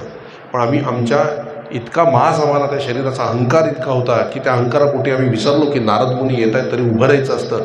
आमच्या बायकांनी आपापली वस्त्र गुंडाळली, नमस्कार करून बाजूला उभे राहिले. तेव्हा त्यांनी आमच्याकडे पाहिलं. आम्ही आमच्याच धुंदीत मस्ती करत होतो. नारदांना हे सहन नाही झालं की कुबेराची तुम्ही मुलं आणि एवढा शरीराचा अभिमान, पुढे तुमचं कल्याण कसं व्हायचं? म्हणून आमच्या कल्याणाकरता त्याने आम्हाला शाप दिला की ज्या शरीराचा तुम्हाला एवढा अभिमान आहे ना, जा त्या शरीराने अखंड ऊन, अखंड पाऊस, अखंड थंडी सहन करा, म्हणजे त्या शरीराचा गर्व तुमचा नाहीसा होईल, तुम्ही वृक्ष व्हा. तेव्हा म्हणाले आम्ही शरण गेलो, नारदांची प्रार्थना केली आणि त्याला सांगितलं की आम्हाला क्षमा करा. तेव्हा त्यांनी आम्हाला उपशाप दिला. द्वापर युगामध्ये जेव्हा भगवान श्रीकृष्ण जन्माला येतील तेव्हा तुम्ही त्यांच्या दारातच ते वृक्ष व्हाल आणि त्यावेळेला त्यांच्या कृपेने तुम्ही मुक्त व्हाल आणि तुमच्या गंधर्व योनीमध्ये परत जाल. तेव्हा म्हटले भगवान आता तुम्ही प्रगट झालात, आमच्यावर कृपा करा. भगवंताने असा हात केल्याबरोबर त्यांचा दोघांचाही उद्धार झाला आणि ते आपल्या गंधर्व योनीत निघून गेले. श्रीराम श्रीराम श्रीराम.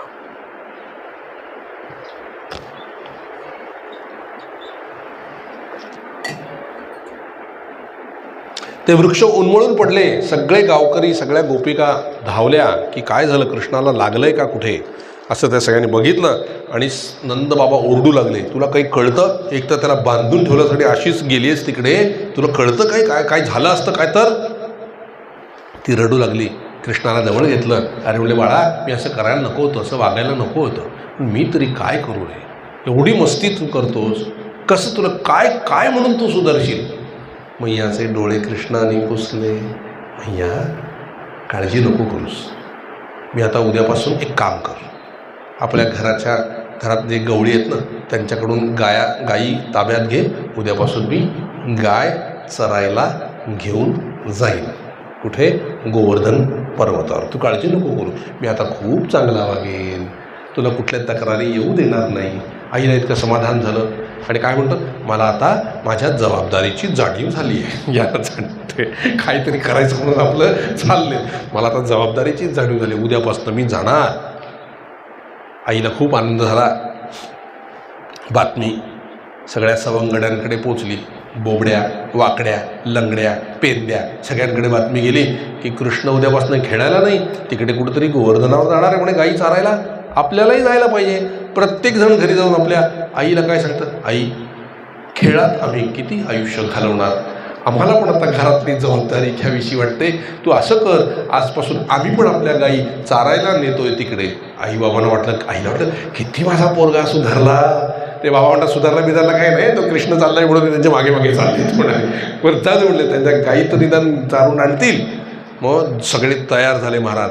आणि तेव्हा जो पोशाख भगवान श्रीकृष्णाने केलाय ना, धोतर, अंगावरती बंडी अशी घेतलेली आणि घातलेलं झब्बा आणि फेटा बांधाय डोक्याला, हातात काठी, परमपिता पांडुरंग परमात्मा, पंढरपूरचं रूप भगवंतानी त्यावेळेला घेतलं. याला गोचारण लीला असं म्हणतात. काय म्हणतात, गोचारण लीला.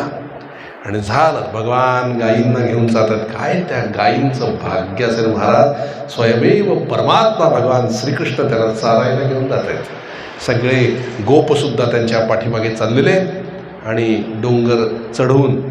आता बघा गंमत, सगळ्यांनी डोंगर चढले गोवर्धन पर्वत आणि गायी कशा चारायच्या कुणालाच माहिती नाही.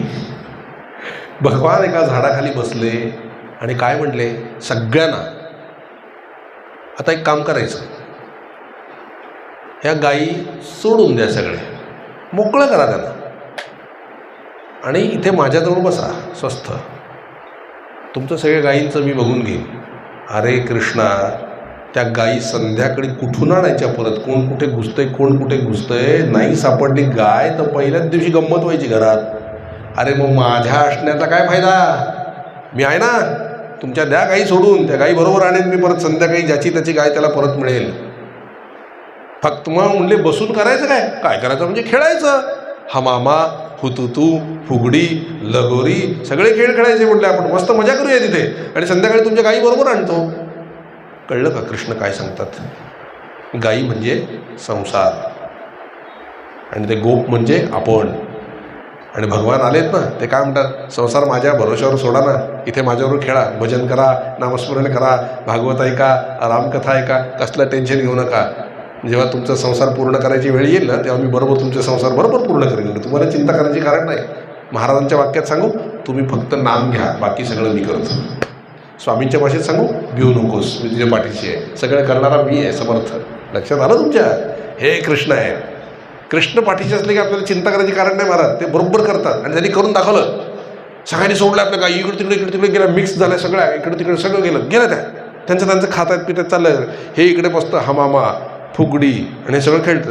पेंद्या कसा आहे, संशयी. पेंद्याचं लक्ष कुठं आहे, गाई खरंच आणील ना, गाई खरंच आणील ना. तेव्हा तो बोर्ड आले, आता तरी विथवात ठेवू देवावं, देवलं सुद्धा तुला तलत नाही ना, मागच्या वेळेला माल खाल्ला तो काय कमी झाला. अरे हा काय म्हणतोय, अरे तो म्हणतोय आता तरी देवावर विश्वास ठेव, मागच्या वेळेला मार खाल्लास ते कमी झालं का तुला. आणील, तो म्हटलाय ना आणीन म्हणजे आणील. देव म्हटलाय ना माझ्यावर भरोसा ठेव, मी करीन तर तो करीन. माझ्या माणसाने उगीच काळजी करता कामा नये, त्याची हमी मी घेतली आहे, महाराजांचं वाक्य आहे. बोललेत ना महाराज, मग ते करतील, आपण कशाला चिंता करा. घालोनिया भार राहिलो निश्चिंती. आपण भार घालतो पण निश्चिंत नाही होत, बघतो झालंय की नाही झालं. ती मुलं कशी झाड लावली की उपटून बघतात दुसऱ्या दिवशी, वाढलं का, कसं वाढेल ते, तसं आपण देवावर भरोसा ठेवतो पण आपण बघतो केलं का देवानी, केलं कसं होणार. सोडा, घालोनिया भार राहिलो निश्चिंती. आणि मग खेळून खेळून खेळून संध्याकाळ झाली बरोबर. आता सगळे गोळा झाले की आता हा काय करतो. भगवान बसले, मुरली काढली, इतकी सुंदर मुरली वाजवली महाराज, अनाहत नाद येतो, इतकी सुंदर मुरली वाजवली. सगळ्या गायी जिथे होत्या त्यांना तो ध्वनी ऐकायला आला आणि एकदम दुडदुडू धावत सगळ्या कृष्णाजवळ आल्या आणि कृष्णाच्या असं गोल मध्ये कृष्णाने बाजूला गोल करून सगळ्या गायी फिरायला लागल्या. तेव्हा कृष्ण म्हणाले, घ्या आपापल्या गायी. सगळ्यांनी आपापल्या गायी घेतल्या आणि घरी आणून पोचवल्या.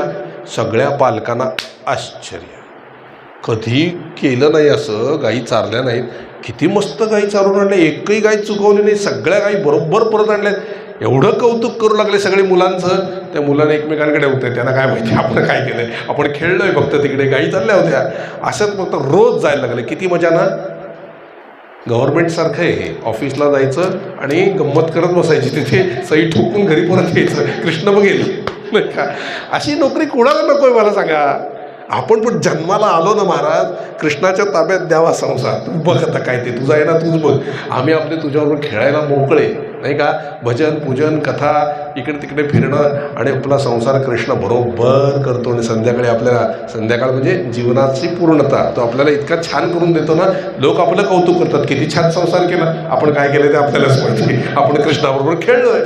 पण एक खात्री देतो, आपण आपल्या हिमतीवर जेवढा संसार करू तेवढा सुखाचा होणार नाही. कृष्णाच्या जीवावर, त्याच्यावर अवलंबून राहून संसार करा महाराज. कृष्णासारखा दिव्य संसार झाल्याशिवाय राहणार नाही. लोक त्यांचेच नाव मोठं करतात. बघा तुम्ही, ज्यांनी ज्यांनी कृष्णाच्या नावावर संसार केले त्यांचे संसार दिव्य झाले नाही का. हे सगळे साधू संतांची नावं मोठी झालीत ना, कशामुळे? त्यांचा काही संसार नव्हता, कृष्णाच्या जीवावर चाललेलं होतं. आम्ही आमचं काय काम आहे, जय श्रीकृष्ण, जय श्रीकृष्ण, श्रीराम जय राम जय जय राम, श्रीराम जय राम जय जय राम. तीच माणसं लक्षात राहिली. संसार दिव्य झाले ना त्यांचे. तुकाराम महाराज, दिव्य झाला संसार. ज्ञानेश्वर महाराज काय म्हणले, अवघाची संसार सुखाचा करीन, आनंदे भरीन तीही लोकी. आपण करू शकलो का? असं नाही, त्यांनी करून दाखवलं. सगळ्यांचे संसार होते, त्यांचे संसार आपल्यापेक्षा मोठे होते, आपणच त्यांचा संसार होतो नाही का. तुकाराम महाराजांचा छान झाला, परत सेना न्हावी महाराजांचा छान झाला, चोखोबाराय महाराजांचा छान झाला, सावतामाळी महाराजांचा छान झाला, नामदेव महाराजांचा छान झाला. त्यांचे लक्षात राहिलीत ना नावं आपल्या. आपली नावं कोणाच्या लक्षात राहतात का? तुम्ही कल्पना करा, आजोबांपर्यंत तरी बरं लक्षात असतं, पणजोबांची नावं लक्षात नसतात, खापर पणजोबांची माहीत नाहीत, पुढे काय माहीत नाही. पण हे लोक इसवी सन 1200 झाले, आजही त्यांची नावं माहिती आहेत. समर्थांचा संसार दिव्य झाला, ब्रह्मचैतन्य महाराजांचा संसार, सगळ्या संतांचे संसार दिव्य झाले. त्यांनी असं काय केलं? आपल्यासारखी मेहनत केली काय त्यांनी? नाही. प्रपंचामध्ये भगवंताला घातला. याप्रमाणे जेवणात मीठ घालावं म्हणजे चव येते, तसं त्यांनी भगवंताला संसारात घातला, संसार दिव्य होतो महाराज. आणि हे या गोपिकांनी आणि गोपांनी शिकवलं की प्रत्येक गोष्टीत श्रीकृष्णाला घाला, संसार दिव्य होऊन जातो. आज गोपिका लक्षात आहेत, आज त्यांची गोपांची नावं लक्षात आहेत. मधुमंगल लक्षात आहे, मनसुखा लक्षात आहे, बोबड्या वाकड्या पेंद्या लक्षात आहेत. का? त्यांनी त्यांच्या प्रपंचामध्ये भगवंताला घातला. नवे नवे भगवंताच्या स्मरणात प्रपंच केले, म्हणून ते दिव्य झाले. मस्त खेळ खेळायचे महाराज. गाई सोडून दिला ना की मस्तपैकी लगोरी खेळायचे, हुतुतू हमामा. एक नवीन खेळ काढला होता. काय? असं उभं राहायचं आणि कृष्णालाच उचलून फेकायचं, आणि मग ज्याने त्यांनी कॅच करायचं कृष्णाला, तो कृष्ण आपला होता, अरे हळू ते घ्यायचे आणि फेकायचे कृष्णाला. किती लाड. आणि खेळ खेळून झालं, कृष्णा झोप इथे जरा, आम्हाला आता आराम करायचा आहे. कृष्णाला तक्क्या करायचे आणि झोपायचे कृष्णाच्या अंगावर सगळे. किती प्रेम. हे प्रेमानेच अधिकार येतो महाराज. अधिकार कोणावर येतो? प्रेमाने येतो. कृष्णाचं वाक्य सांगू. कृष्ण काय म्हणाले? जो माझ्यावर अधिकार गाजवतो, मी स्वतःवर त्याचा अधिकार गाजवून घेतो. हे प्रेम आहे. अगदी आत्ता अनुभव घ्यायचा. आत्ता म्हणा, कृष्णा तू माझा आहेस आणि मी तुझा आहे. तुझ्या असतील अनेक भक्त, पण माझा तूच आहेस. आता माझं कर सगळं. नाही केलं महाराज तर उद्यापासून व्यासपीठ बंद करेन, प्रवचन बंद करून टाकेन. इतकी गॅरंटी देतो तुम्हाला. अगदी आत्ता रोकडी प्रचिती आहे. कृष्णा मी तुझ्या आश्रित आहे, मी तुझा आहे, तू माझा आहेस आणि मी तुला शरण आहे. आजपासून बघ माझं सगळं. नाही बघितलं तर बघा तुम्ही. अगदी आत्ता अनुभव येईल. आत्ता इथून बाहेर पडण्यापूर्वी अनुभव येईल. करून बघा. हे सगळं मनाने, हे सगळं मनाने करायचं आहे. आणि अनुभव प्रत्यक्षात येतो. शरण त्या कळले नाही याला. गीता फार सगळी एवढी समजावून सांगितली तर अर्जुन शेवटी कन्फ्यूज झाले. काय सांगितलं? सगळं सोड आणि मला शरण आहे, मी बघतो पुढचं. कल्पना करा, 100 कौरव, 5च पांडव आहेत. 100च्या 100 कौरव मेले, एक पांडवाला काही झालं नाही. का? मध्ये बाबा उभा होता. कोण? भगवान श्रीकृष्ण उभे होते महाराज. सोपवले होते पांडवांनी प्रपंच. ह्यानी नाही सोपवले, दुर्योधनाने, म्हणून मेला. पांडवांनी सोपवले म्हणून जगले, आहे ना. सोपवलं की महाराज दिव्य होतो प्रपंच. इतके सुंदर खेळ खेळायचे. आता गंमत सांगतो. एक दिवस गोवर्धन पर्वत चढत होते, सगळे गायी सोडायच्या होत्या म्हणून चढत होते. बोबड्याच्या गायी 3 होत्या, काळी, पिवळी आणि पांढरी. या 3 गायी काही 2 गाई काही चढल्या नाहीत, पिवळी चढली नाही काळी चढली नाही, एक गाय चढली त्याची. आणि हाका मारतोय तो खालून की अरे कृष्णा जरा बघ माझ्याकडे, सगळ्यांच्या गायी वर चढवलं, माझं काय? तर त्या बोबड्याचा एक अभंग आहे, तो आता मी म्हणणार आहे, त्याचा अर्थ पण सांगतो. हां, बोबड्या कसा बोलणार? बोबड्या आवाजात, है ना. आता ऐका, आपल्या भागवताची ती स्पेशालिटी आहे, बोबड्या असतो आपल्याकडे. बघा हां, आता तो कसं म्हणतोय बघा. बोबडा बोलतोय तो, सगळे चढतायत, सगळ्यांच्या गायी चढल्यात वरती बराबर, फक्त कोणाच्या राहिलेत? बोबड्याच्या राहिलेत. तो काय म्हणतोय बघ, कुतना आले कुतना, कुतना थमालले थमालले, थमाल आपुल्या गायी, आम्ही घलाशी जातो भाई. अरे कृष्णा सांभाळ सांभाळ, आपल्या सगळ्यांच्या गायी सांभाळ, तुझं आला नाहीस ना मी सरळ घरी निघून जाईन. तुम्ही थोलल्या पातलाचे लेक, मी आहे गलीब एक, मला म्हणता गाई लाख, किती धावले धावले, काता लुतला पायी, आम्ही घलाशी जातो भाई. आता याचा अर्थ सांगतो. तुम्ही थोलल्या पातलाचे लेक, तू थोरल्या पाटलाचा लेक आहेस. तुला काय? थोरले पाटील म्हणजे भगवान विष्णू, त्याचा लेक म्हणजे अवतार. कळलं तुला? काय ही माया कठीण नाही आहे, तूच निर्माण केली आहेस ही माया. तुला सरळ तू चढून जाऊ शकशील रे, तुला काय कठीण आहे? तुम्ही थोरल्या पाटलाचे लेक, मी आहे गलीब एक, मी जीव आहे, तुझा अंश जरी असलो तरी या तुझ्या मायेत फसलेलो आहे. पोटा पाण्यापलीकडे आम्हाला विचार नाही करता येत. एवढा संसार देऊन ठेवला आहेस, बायका पोरं मुलं शिक्षण यांच्यासाठी धावावं लागतं, सकाळ संध्याकाळ ऑफिसला जावं लागतं, काम करावं लागतं. आम्ही आमच्या गायी म्हणजे संसार सहज कसा वर नेणार? ते तुझं काम आहे, आमचं काम थोडी आहे. एकीकडे आम्हाला काम करायला लावतोस आणि एकीकडे आम्हाला सांभाळायला पण सांगतोस. गायी सांभाळ, कसं सांभाळायचं दोन्ही कामं? एकीकडे म्हणतो भागवता नाही वेळ नको यायला, ऑफिसला जायचं की भागवत ऐकायचं, काम करायचं की सुट्ट्या घ्यायच्या, सुट्ट्या घेतली की पगार कापले जातात. ऑफिसमधलं पॉलिटिक्स वेगळं असतं, तिकडे डोकं खपवायचं वेगळं. तुला 1000 प्रार्थना करतो, तुझं काही लक्षात नसतं आमच्याकडे. काय किती आमच्या डोक्याला कटकट येत, तुला कसं कळणार? तुम्ही थोलल्या पाटलाचे लेक, मी आहे गलीब एक. हाल खराब होतात आमचे. नेमके आम्ही थकून आल्यावरच लिफ्ट बंद पडते, चालत यावं लागतं. सगळी संकटं मेली आमच्यावरच. आजारपण काय, हे काय, कसं करायची भक्ती तुझी, कशी करू जरा सांग. सोपी आहे सोपी आहे म्हणतोस खरा, कशी सोपी आहे सांग? इथे कुठे आमचं ऐकत नाही. एवढी मेहनत करून आम्ही यावं, ते ऑफिसमध्ये बॉस ऐकत नाही, घरातले ऐकत नाही. आम्ही आमचं करायचं म्हणतं की आमच्यावरच आरोप. स्वतःला कुठे शाणी समजतोस? अरे कसले आरोप, किती सहन करायचं आम्ही? काय आहे का तुझ्याकडे लक्ष आहे आमचं? तू तरी बघतोयस की नाही आमच्याकडे तक्रारी येत? हा, कोणाच्या? बोबड्या. मी आहे गलीब एक, मला म्हणता गाई लाख. संसार कर म्हणतोयस आम्हाला सारखा. हा, कसं धावायचं? संसार करता करता परमार्थ कर म्हणे. किती धावले धावले, की कसा वेळ काढतोय आमचा आम्हाला माहिती. संसारातनं भागवत ऐकायला, तुझ्या गोष्टी ऐकायला, इकडे धाव तिकडे धाव, संसारही करायला सांगतोस आणि म्हणतोस काम क्रोध लोभ मोह मद मत्सर बाजूला ठेव. शक्य आहे का? संसारात असली सगळी माणसं भेटायची आणि विकार कुठनं घालवू आम्ही? आणि आमची काय ताकद आहे? किती धावले धावले, काता लुतला पायी. कसले? कामक्रोधाचे काटे घुसले पायात धावता धावता. तुझ्याकडे यायचं, परत संसारात जायचं, तुझ्याकडे भक्ती करायची, पुन्हा संसारात यायचं. याच्यामध्ये काम क्रोध लोभ मोह मद मत्सर अभिमान हे काटे लागणारच आहे. आम्ही काय त्याच्याशी टाळू शकतो का? ते आमचं सहज शक्य आहे का ते? आम्हाला कसं करायचं? आम्ही घलाशी जातो भाई. काय नको तुझं परमार्थ? जाण्याचं परमार्थ इकडे. आम्हाला संसारात घातलंयस ना, स्वतःला तर काही बघायला नको, मग तर आम्हालाच बघावं लागणार आहे. परमार्थात येतो तर आमचं काही करतच नाही, नुसते आपले पोकळ आशीर्वाद तिकडनं असे हात करून देतोस, जातो आम्ही घरी. काय नको तुझं परमार्थ आम्हाला? वाटतं की नाही? कुठनं शिरलो परमार्थात? होतं की नाही? ते तक्रारी आहेत बोबड्याच्या. आता बोबड्या पुढे सांगतो बघा काय. पिवलीले पिवलीले, गाय आहे तान्हेली. पिवलीले काली पिवलीले, गाय आहे तान्हेली. या गवल्याची धवली गाय पलाली, मला देखोनी गवली हा कामाली, काली थांबलिले थांबलिले, फिलून घेतली खाली, आम्ही गलाशी जातो भाई. म्हणजे काय, आमच्या गायी आहेत पिवलीले, काली पिवलीले, गाय आहे तान्हेली. आमची पिवळी गाय आहे, काळी गाय आहे, तहानलेल्या आहेत त्या. पिवळी गाय म्हणजे रजोगुण आणि काळी गाय म्हणजे तमोगुण. आमच्याकडे हे दोनच असतात. तो पुढे काय म्हणतोय, या गवल्याची, कृष्णाला, या गवल्याची धवली गाय पलाली. तू सात्विक आहेस बाबा. सात्विक गायींना वजन नसतं, पटकन तरून जातात. पिवळी जड असते, काळी त्याहून जड असते.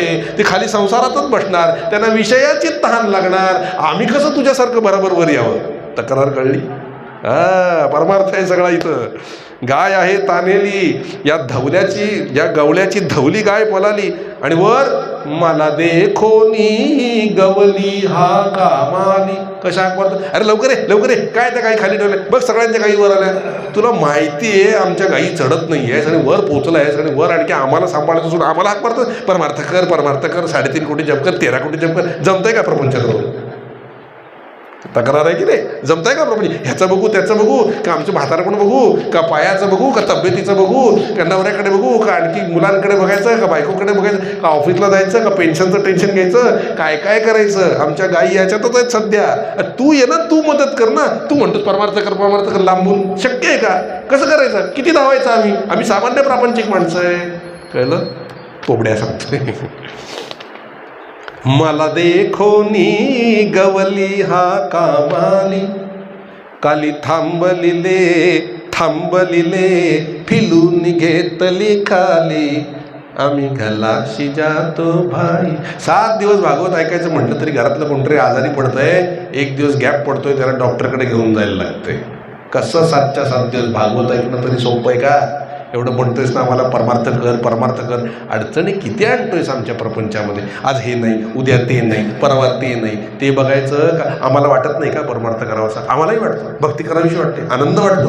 मग आम्हाला आनंदी तुला बघायचं आहे ना. अडचणी तरी कशाला उत्पन्न करतोस? वर आम्हाला सांगतो त्या अडचणी तुमच्या प्रारब्धाच्या आहेत. ठीक आहे, आम्ही तुझं भजन करतो, तू ये ना आम्हाला सोडव. हे काय लावलंयस आमच्या मागे कटकट? काय नको तुझा परमार्थ, जाऊ दे. आम्हाला शेवटी असंच मरायचं आहे ना, असंच मरतो. जातो त्या आमच्या गायींना घेऊन, आमचा संसार घेऊन आम्ही घरी जातो. आम्ही गलाशी जातो भाई. ओरडतोय तो कृष्णाला, तक्रारी करतोय तो, जेणेकरून हा कधीतरी खाली येईल. लक्षात आलं तुमच्या? आता तो जायला निघालाय, तो भगवान कमरेवर हात ठेवून उभे वरती, की हा काय बडबड करतोय. कारण कम्युनिकेशन होत नाही. तो वरून हाक मारतोय, कृष्ण काय म्हणतो ते त्याला कळत नाही. तो जी बडबड करतोय ती कृष्णाला कळते. कृष्ण काय म्हणतो मनातल्या मनात हा गैरसमज करून घेतोय, अरे मी त्याला काही वरती बोलतोय म्हणजे मी वेगळं सांगतोय. पण आता कृष्ण काही बोलत नाहीत, की तू थांब मी येतो. कमरेवर हात ठेवून वाट बघतात. हा बोल बोल, अजून काय बोलतोयस बोल. वाट बघतात, तक्रारीची वाट बघतात. आता हा जायला निघाला. आता याच्या इगो आला परत, की मी जायला निघतो तरी थांबवत नाही. असा कसा मित्र आहे माझा? ह्यानी बोलवायला हवं ना, यायला हवं ना. मग आता विषय टाळण्यासाठी काय म्हणतो तो, काल बलाचले बलाच खलवश केला. खरवस.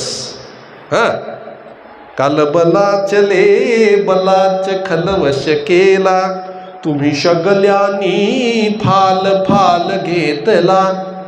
मी गलीबले म्हणून थोलका दिधला, तू म्हणशीलले म्हणशीलले याला समजत नाही. मला सगळं कळतं. तू म्हणशीलले म्हणशीलले याला समजत नाही, आम्ही घलाशी जातो भाई. काय खरवस म्हणजे अगदी सगळे तुम्ही वर गेलात आणि इतकी सुंदर आध्यात्मिक चर्चा केली. आत्मा म्हणजे काय, जीव म्हणजे काय, परमात्मा म्हणजे काय, आणि कसं परमात्म्याची प्राप्ती करून घ्यायची, मला शरण कसं यायचं, सगळं ज्ञान त्यांना सांगतोस. त्या अर्जुनाला सांगितलंस, त्या उद्धवाला सांगितलंस. आम्हाला काही त्यात ज्ञान देत नाही आहेस. आणि तुला काय वाटतंय, हा सगळा ज्ञानाचा, रसाचा, भक्तीचा खरवस तुम्ही सगळ्या साधू संतांनी मिळून वाटून घेतला. आमच्यासारख्या प्रापंचिकाचं काय? आणि तू वर काय म्हणतोस, याला समजत नाही. मला सगळं कळतं. आम्ही काय एवढे मूर्ख नाही आहोत. आम्हाला कळतं, आम्हाला आहे ज्ञान, आम्हाला ते पाहिजे आहे तुझ्याकडून. पण तू काय म्हणतोस, थोडका दिला. आम्हाला थोडासाच दिलास तू. बाकी साधू संतांना सगळं वाटून टाकलं, आम्हाला थोडंच दिलंस का? याला समजत नाही, आम्हाला सगळं समजतं. काय करतोस तू? असं का केलंस तू? मी गलीबले म्हणून थोलका दिधला, तू म्हणशील याला समजत नाही. जाऊ दे मग, आम्ही घलाशी जातो भाई. नको तुझा परमार्थ, ठेव तुझ्याकडे, काय ज्ञान बिन करायचं ते करा, आम्ही आपला संसार करतो. असं म्हणून तो निघायला लागला, रडायला लागला, डोळ्यात पाणी यायला लागलं त्याच्या. संसारी होता तो, तक्रारी करतोय. मग मात्र कृष्णाला राहावलं नाही, माझ्या कृष्णाला राहावलं नाही. कृष्ण काय म्हणतो? कृष्ण म्हणे रे उगाराही बोबड्या, तुझ्या गाई रे मीच वळवितो गड्या, नाहीतरी धाडतो गोपाळांच्या जोड्या. नामा म्हणे रे गोष्ट रोकडी पायी, आम्ही घलाशी जातो भाई. काय म्हणतात बघा, कृष्ण म्हणे रे उगाराही बोबड्या, तुझ्या गाई रे मीच वळवितो गड्या. अरे उगा राहा, मला काही तसं म्हणायचं नाहीये, तू माझं बोलणंच ऐकून घेत नाही. नुसत्या तक्रारी. पहिल्याच दिवशी मी काय सांगितलं होतं? गाई सोडून दे, मी सांभाळतो. सांगितलं होतं ना, लक्षात का ठेवत नाहीस?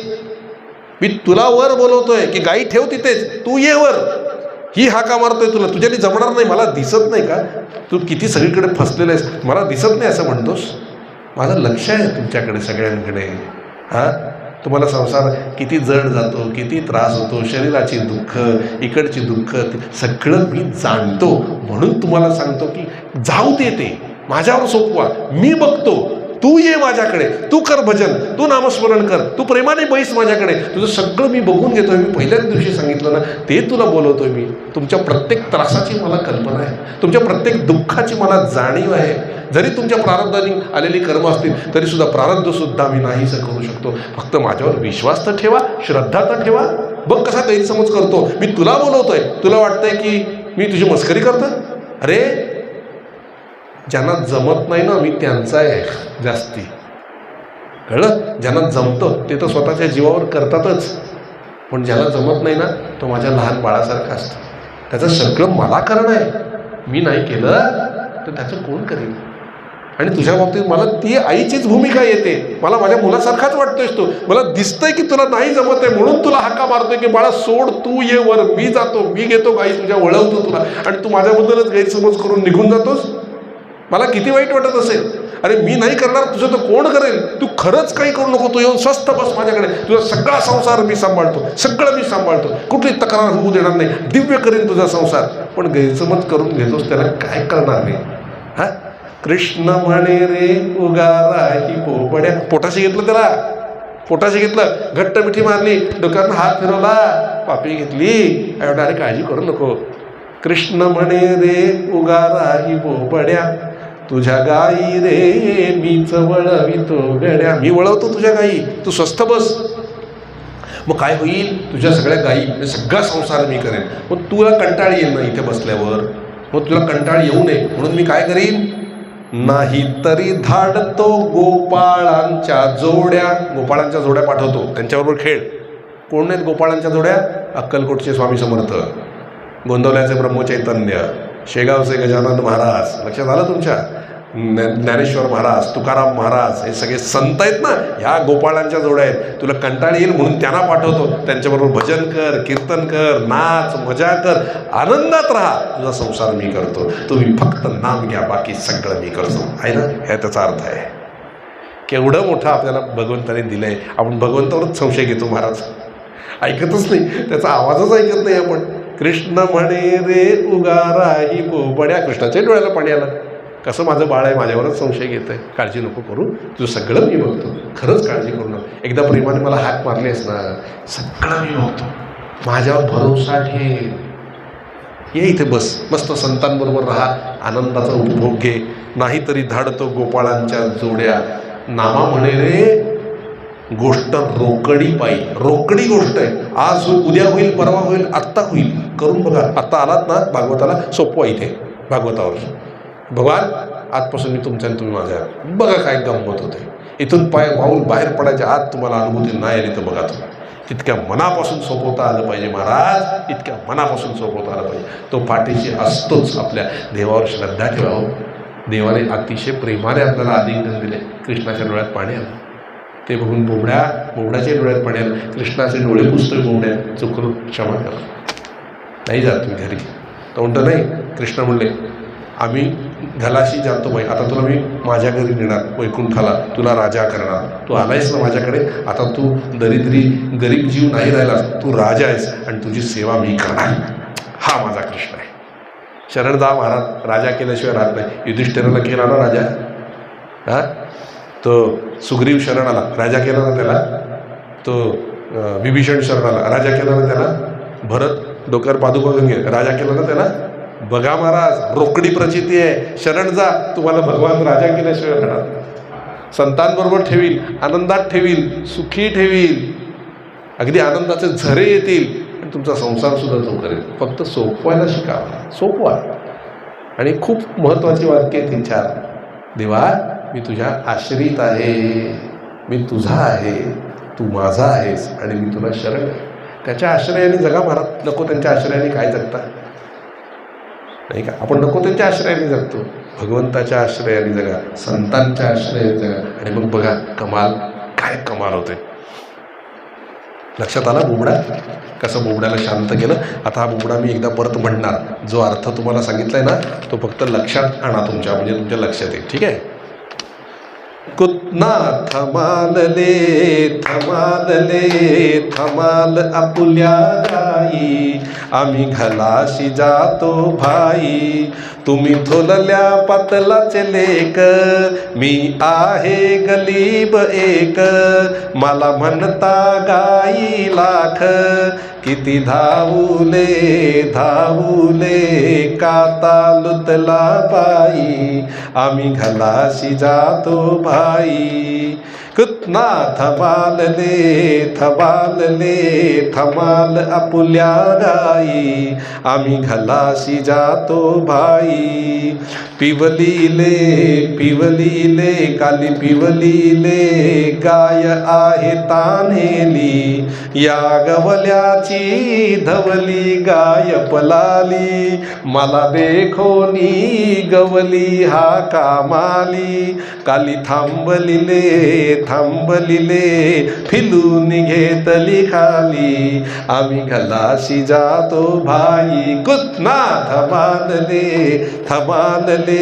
थमाल आपुल्या गाई, आम्ही घलाशी जातो भाई. काल बलाच खलवश केला, तुम्ही सगळ्यांनी फाल घेतला. मी गली बले म्हणून थोलका दिधला.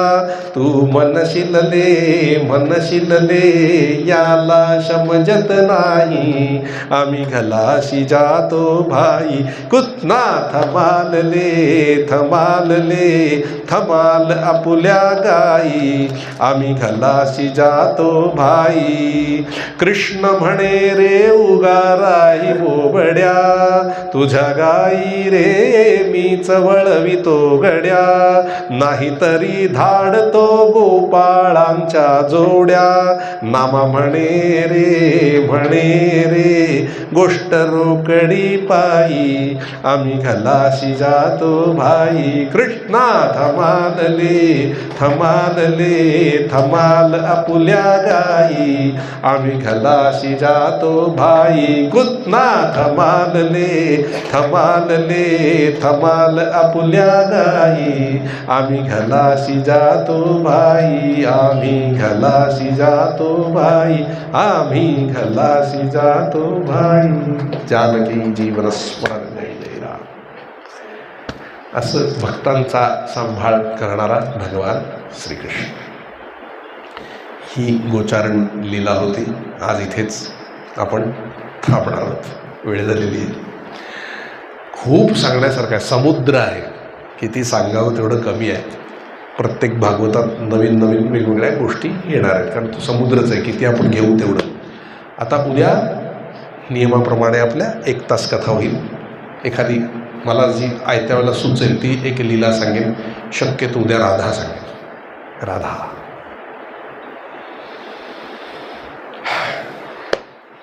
काय बोलणार. जेवढं जमेल तेवढं प्रयत्न करेन. वृंदावन थोडी माहिती देईन, राधाज एक लीला सांगेन आणि त्यानंतर भागवताची आपण समाप्ती करू, आरती वगैरे करू. 5 मिनटं मी फ्रेश व्हायला जाईल, परत येईन. मग कोणाचे काही नामस्मरणाविषयीचे किंवा काही शंका असतील तर उद्या मला विचारा. अर्ध्या पाऊण तासात शंका निरसनाचा एक छोटा कार्यक्रम करू. तोपर्यंत 7 वाजतील. मग 7 वाजता सगळ्यांनी महाप्रसाद घ्या आणि मग निघू आपण. ठीक आहे. झालेली सेवा सद्गुरूचरणी समर्पित करतो आणि येथेच काही काळ विरमतो. जानकी जीवन स्मरण जय जय राम. विठ्ठल विठ्ठल विठ्ठल विठ्ठल विठ्ठल विठ्ठल कुंडलिका वंदे हरी विठ्ठल. श्री ज्ञानदेव तुकाराम पंढरीनाथ महाराज की जय. सद्गुरुनाथ महाराज की जय. जय जय रघुवीर समर्थ श्री अनंत कोटी ब्रह्मांड नायक राजाधिराज सच्चिदानंद सद्गुरु श्री ब्रह्मचैतन्य महाराज की जय. सद्गुरु श्री ब्रह्मानंद महाराज की जय. जय जय रघुवीर समर्थ. राधे राधे. आरतीची तयारी. श्रीराम समर्थ. जय जय भगवंता गुणवंता. जय श्री कमलाकांता. जय जय भगवंता सुधर्म स्थापाया अवतरसी. तू या युगायुगासी निर्दाळुनि दृष्टा. निज भक्ता थोशी मुक्तीचा दाता. जय जय भगवंता बोधामृत द्याया. जनते ते निर्मियसी संता. ते सात्विक भक्तीने त्वत्पद धरिता. होशी मग आकळिता. जय जय भगवंता ओवाळितो तुझला प्रेमाने. श्रद्धायुक्त मनाने भक्ता कल्पतरू. तू असता मग मनी कसली चिंता. जय जय भगवंता क्षीरसागर वासी. प्रभु असशी लक्ष्मी उभी चरणाशी. अनंत नामानी निज भक्ता दाविसी रूप अनंता. जय जय भगवंता गुणवंता. जय श्री कमलाकांता. जय जय भगवंता. गोपाल कृष्ण भगवान की जय. सद्गुरुनाथ महाराज की जय. जय जय रघुवीर समर्थ. राधे राधे राधे राधे राधे राधे. हरे कृष्ण. जय सिया राम. राधे राधे.